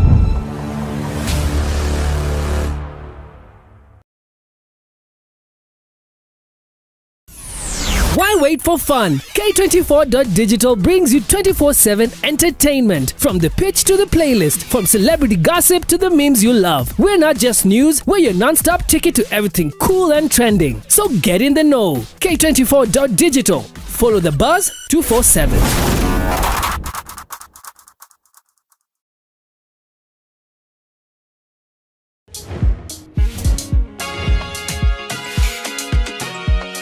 Legends get messy.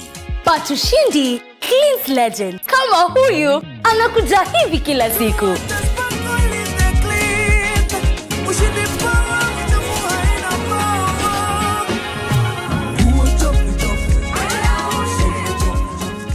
Ushindi with new enzyme technology tackles even the toughest stains. Ushindi, powerful stain removal, because legends deserve a winning claim. That's the clean of legends.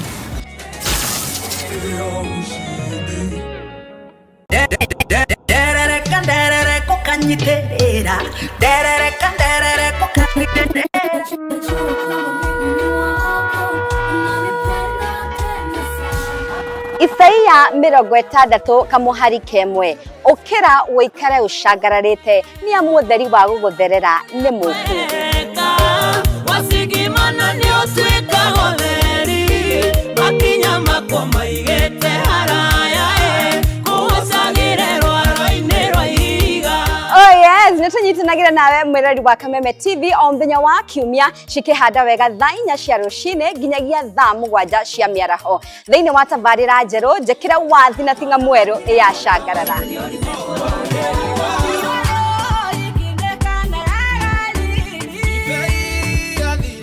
Wewe pia rwimbo na ninga kunegeria ta dose ya dawa gacoka gakuongerera.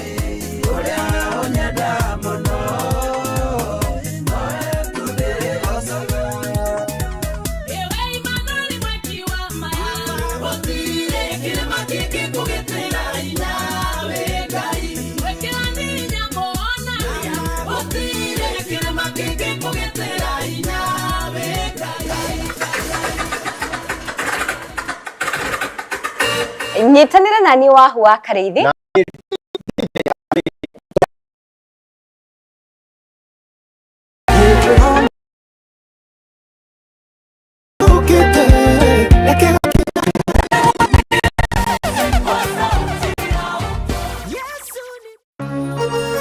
Hihi wina kioria kana woni wegie umemerekia wa Kameme TV?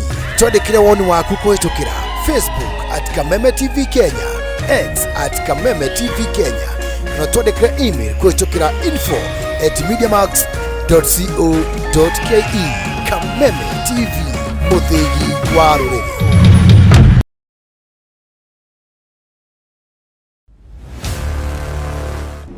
Kama invite yangu haikufika on time, but I'm glad to be here anyway. She was my rival, my competitor. We need to shut this business down. Hii biashara ndo kila kitu kwenye hii familia. Nikufe ama nisikufe. Kama mbaya. We ni mnoma sana. One truth can break everything. Sit tight.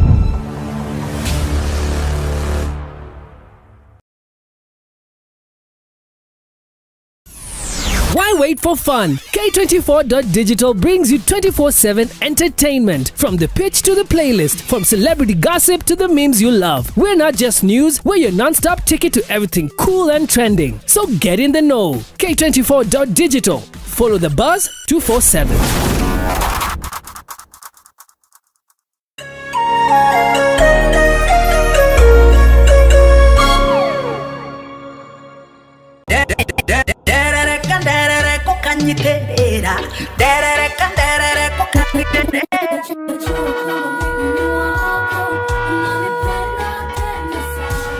Isaia 60 kamuhari kemwe ukira wikare ushagararite ni amutheri wa gugutherera ni muku wasigimana ni osweka hotheri makinya makwa maigete haraya kuhusagire rwaro-ini rwa ihiga.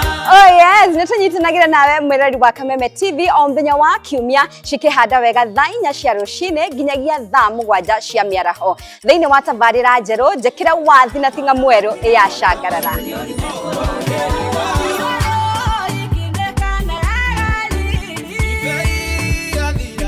Wewe getia rwimbo na ninga kunengeria ta dose ya dawa gacoka gakuongerera.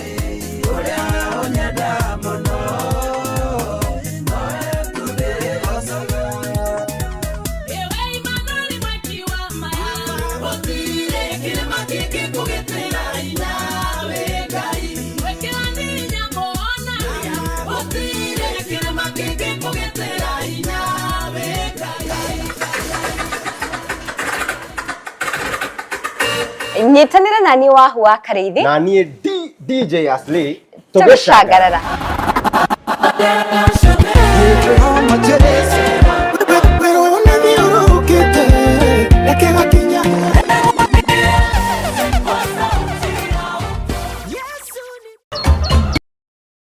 Mwega umenyekanaga riũa rĩkimango-inĩ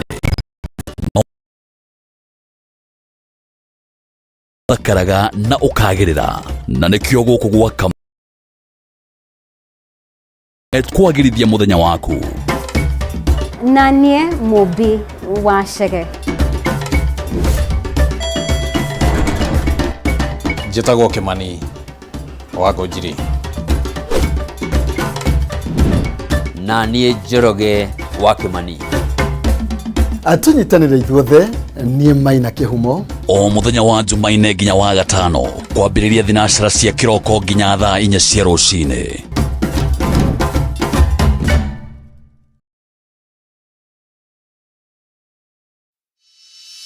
In an age of fleeting headlines, depth matters. PeopleDaily.digital carries forward a legacy of genuine journalism. We bring you not just the news, but the context, the analysis, and the stories that shape our nation, for reporting that digs deeper and informs better.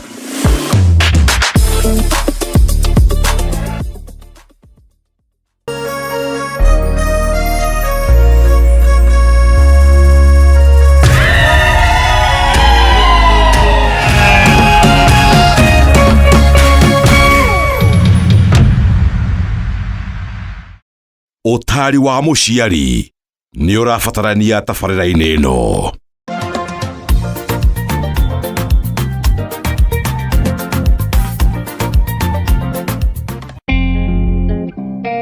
Kameme TV.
Diego, a Maradona, Ricota Soweto, Elifa Lapio Soweto, Nama Farisa, Kelly Apache Bicanegro.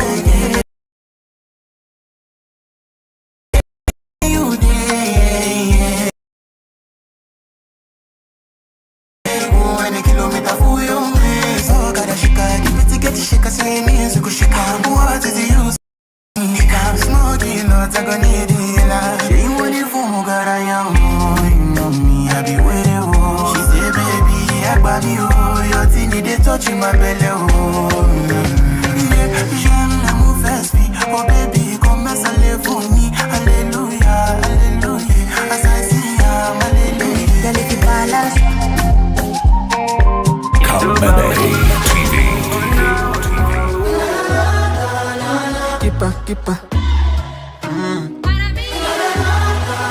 I lead on.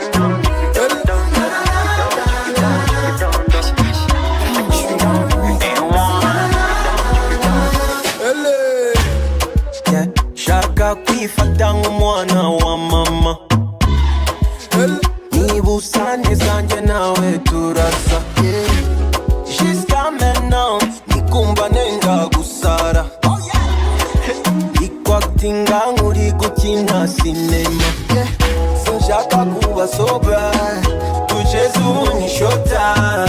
Sida shise sina, bazawara bizisha. Sinshaka kuba soba, tuchezu ni shota. Sinshaka kuicha vaibu, natahani chuza. Sinshaka njagalaza. Nibu sanje sanje turasa.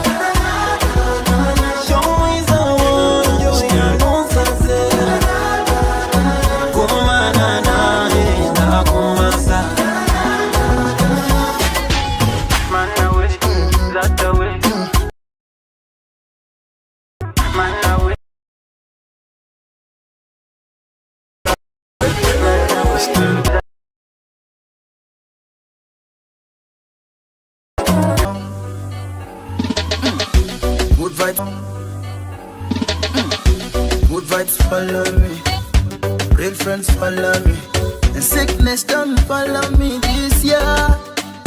Mwaka ni wangu, oh ni wangu, ajanani ni wangu, ni wangu.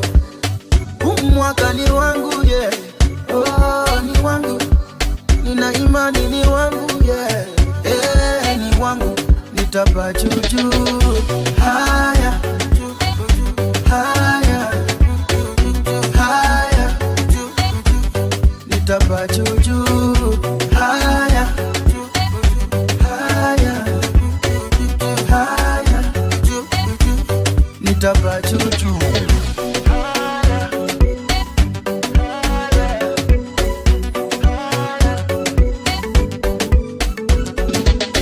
This year tunamwok na ubaya, bad energy stay far away. I got a prayer on fire, may blessings come my way. Tunamwok na ubaya, bad energy stay far away. My prayers on fire, my prayers on fire. Oh this year, what am I gonna do if you hold me? Yeah, it's a wicked this year. Nikumoto this year. What am I gonna do to put me down? It's a wicked this year. Mwaka ni wangu, oh ni wangu, ajanani ni wangu, ni wangu. Mwaka ni wangu, yeah, oh ni wangu, nina imani ni wangu, yeah, ni wangu. Nitapa juju, haya, haya, haya, nitapa juju, haya, haya, haya, nitapa juju. Blessings follow me, big money follow me, heartbreaks don't follow me, no. Good vibes follow me, real friends follow me, and sickness don't follow me this year. Nitapa juju, haya, haya,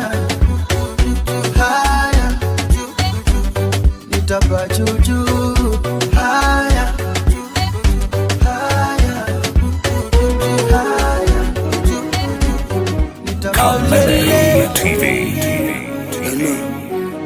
Of Lagos. Yogo on the bed. When you're my painkiller, nashinda tapanado. Umeja mapenzi, mashetani wanakaa kando. Oh shushu, you found me from zero to hero. Bado tuko pamoja. Why you getting jealous? Why you getting jealous? Why you getting jealous? Why you getting jealous? Why you getting jealous? Shushu, why you getting jealous? Why you getting jealous? Why you getting jealous? Why you getting jealous? You're getting jealous. I know. You're getting jealous. Don't buy whatever they sell us. One way ticket to Europe. Yeah.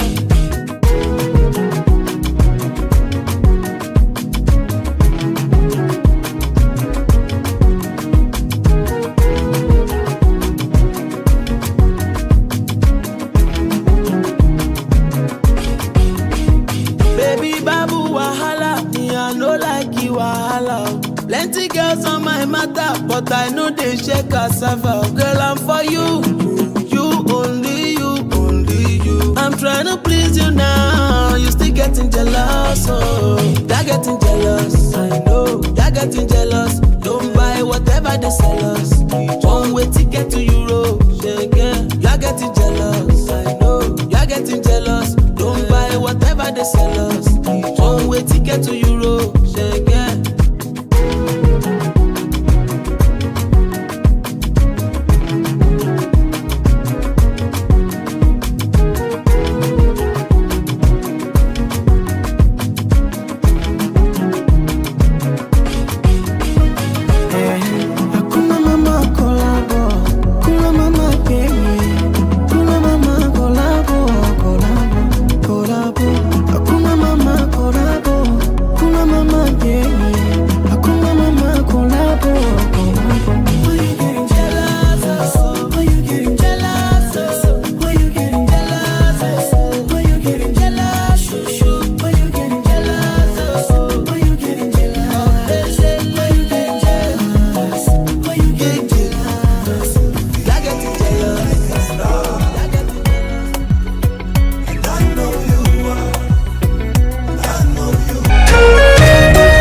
Kameme TV, muthegi wa ruriri.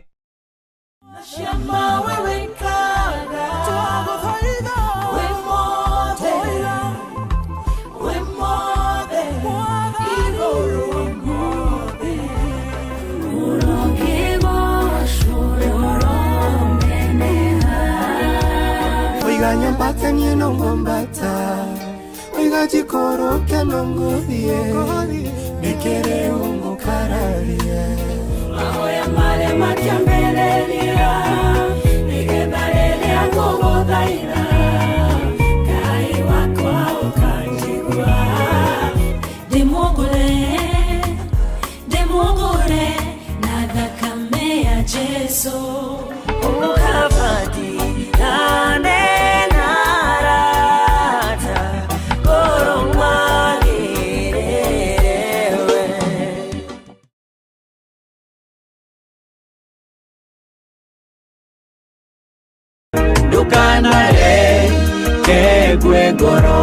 Ni muthenya wa kiumia mweri 12 mweri uyu wa kana 2026 Media Max Waves na K24 tukinyitirira mathaga maitu ni kuria kanitha-ini wa First Bonds Christian Center Gashie Grounds kwa thaa 7 muini Thomas Muinami akirugoria rwimbo rwake rweru ndukareke ngwe ngoro. Thomas ni oimagaritio ni aini Ben Githae, Lois Kim, Manyare, Regina wa Aganewe, Miriam wa Muthungu, Teresa wa Edu, Jimmy Gate, Sami Irongo, Buvi Kwata Kawaya, Joroge James, Garuya Junior, Kamau Karogo, Rusenganga na Gegi. Special appearance ne Bebe Top na Chef Gathemba o hamwe na Bishop Ben. MCs ne Gonwa Dhuita na Sir James na Presiding Bishop ne High Priest Archbishop Dr. Gary Kibarabara. Kuingira gutire marehi ti tago kutoteraga. Dukanare ke ngoro.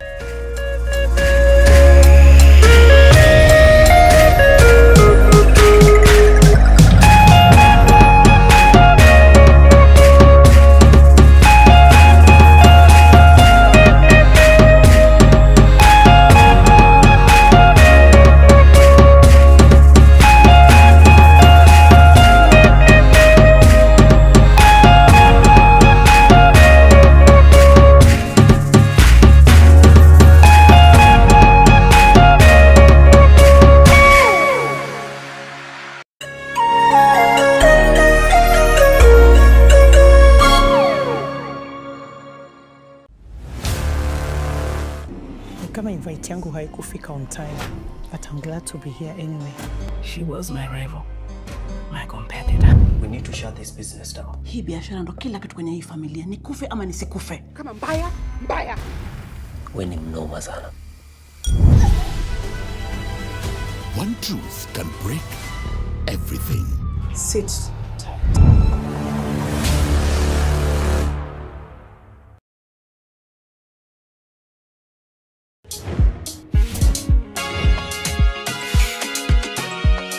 Legends get messy. But ushindi cleans legend. Kama huyu anakuja hivi kila siku.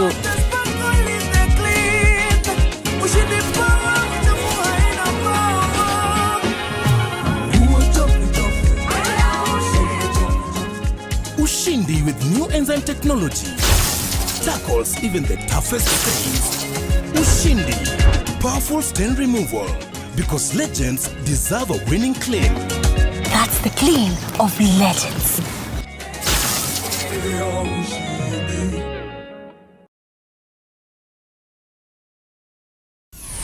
Why wait for fun? K24.digital brings you 24/7 entertainment. From the pitch to the playlist, from celebrity gossip to the memes you love. We're not just news, we're your non-stop ticket to everything cool and trending. So get in the know. K24.digital. Follow the buzz 247.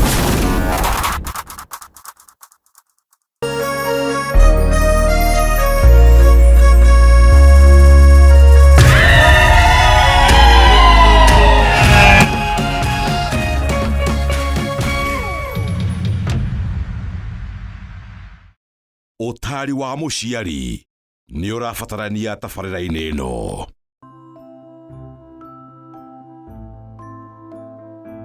Thĩ ĩno ĩrĩ nyamũ cia kũgegania na cikaraga mĩtũrĩre ya magegania.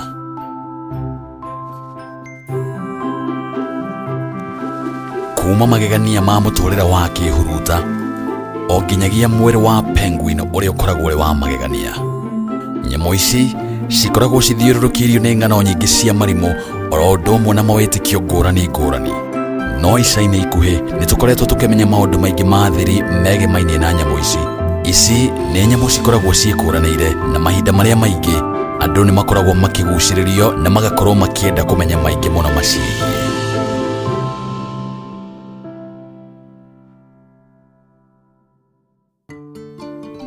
Komodo Dragon Yaga nĩ nyamũ ĩmwe ĩgĩaga ciana ĩtekũgwatithio mbegũ nĩ Komodo Dragon ya njamba. Aphids nacio nĩ ciĩyũmbaga cikeingĩhia na cigatuĩka magana maingĩ hatarĩ na aphids cia njamba. Kĩũria no kĩmwe tu, nyamũ ici cihotaga atĩa gũciarana cirĩ ika hatarĩ na cia njamba? Nyamũ nyingĩ iria tũĩ ciciaraga hĩndĩ ĩrĩa ciakorwo cikĩgwatithio mbegũ.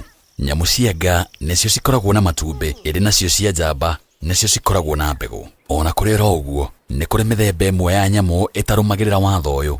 Hĩndĩ ĩrĩa yakinyĩrĩra na gũciara, ĩhũthĩraga njĩra ingĩ.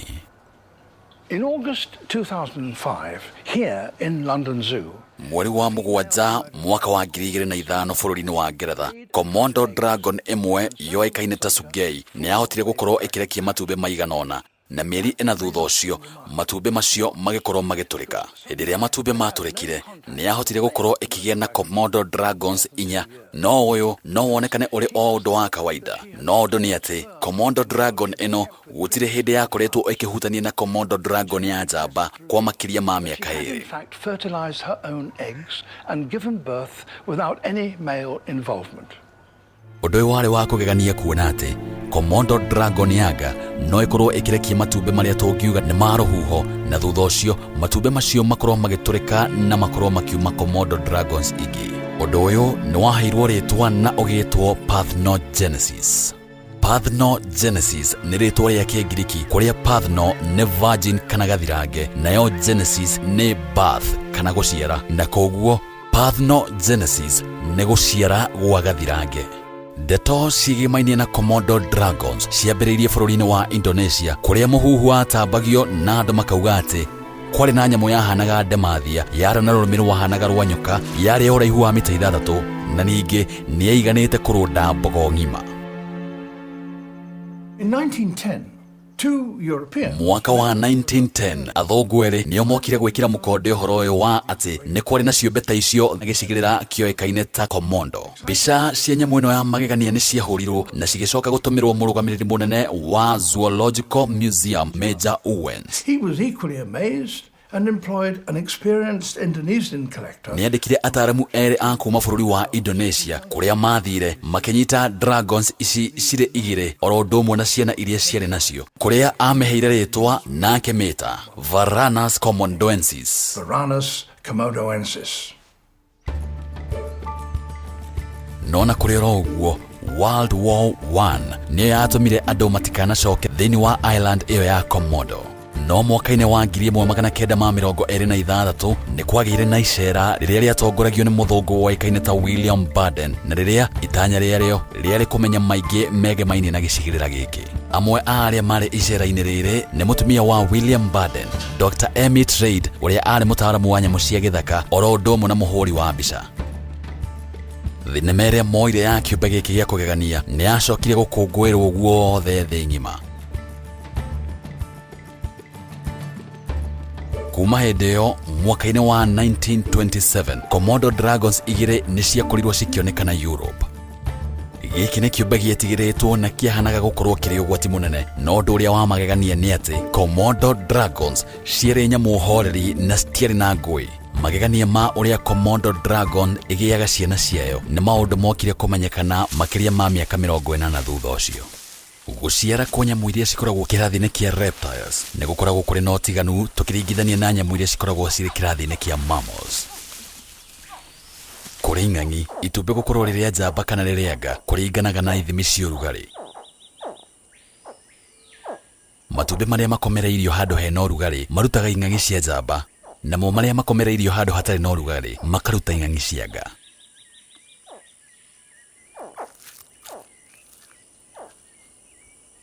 No guka nĩ matumbĩ ma Komodo dragon, maũndũ makoragwo marĩ ngũrani.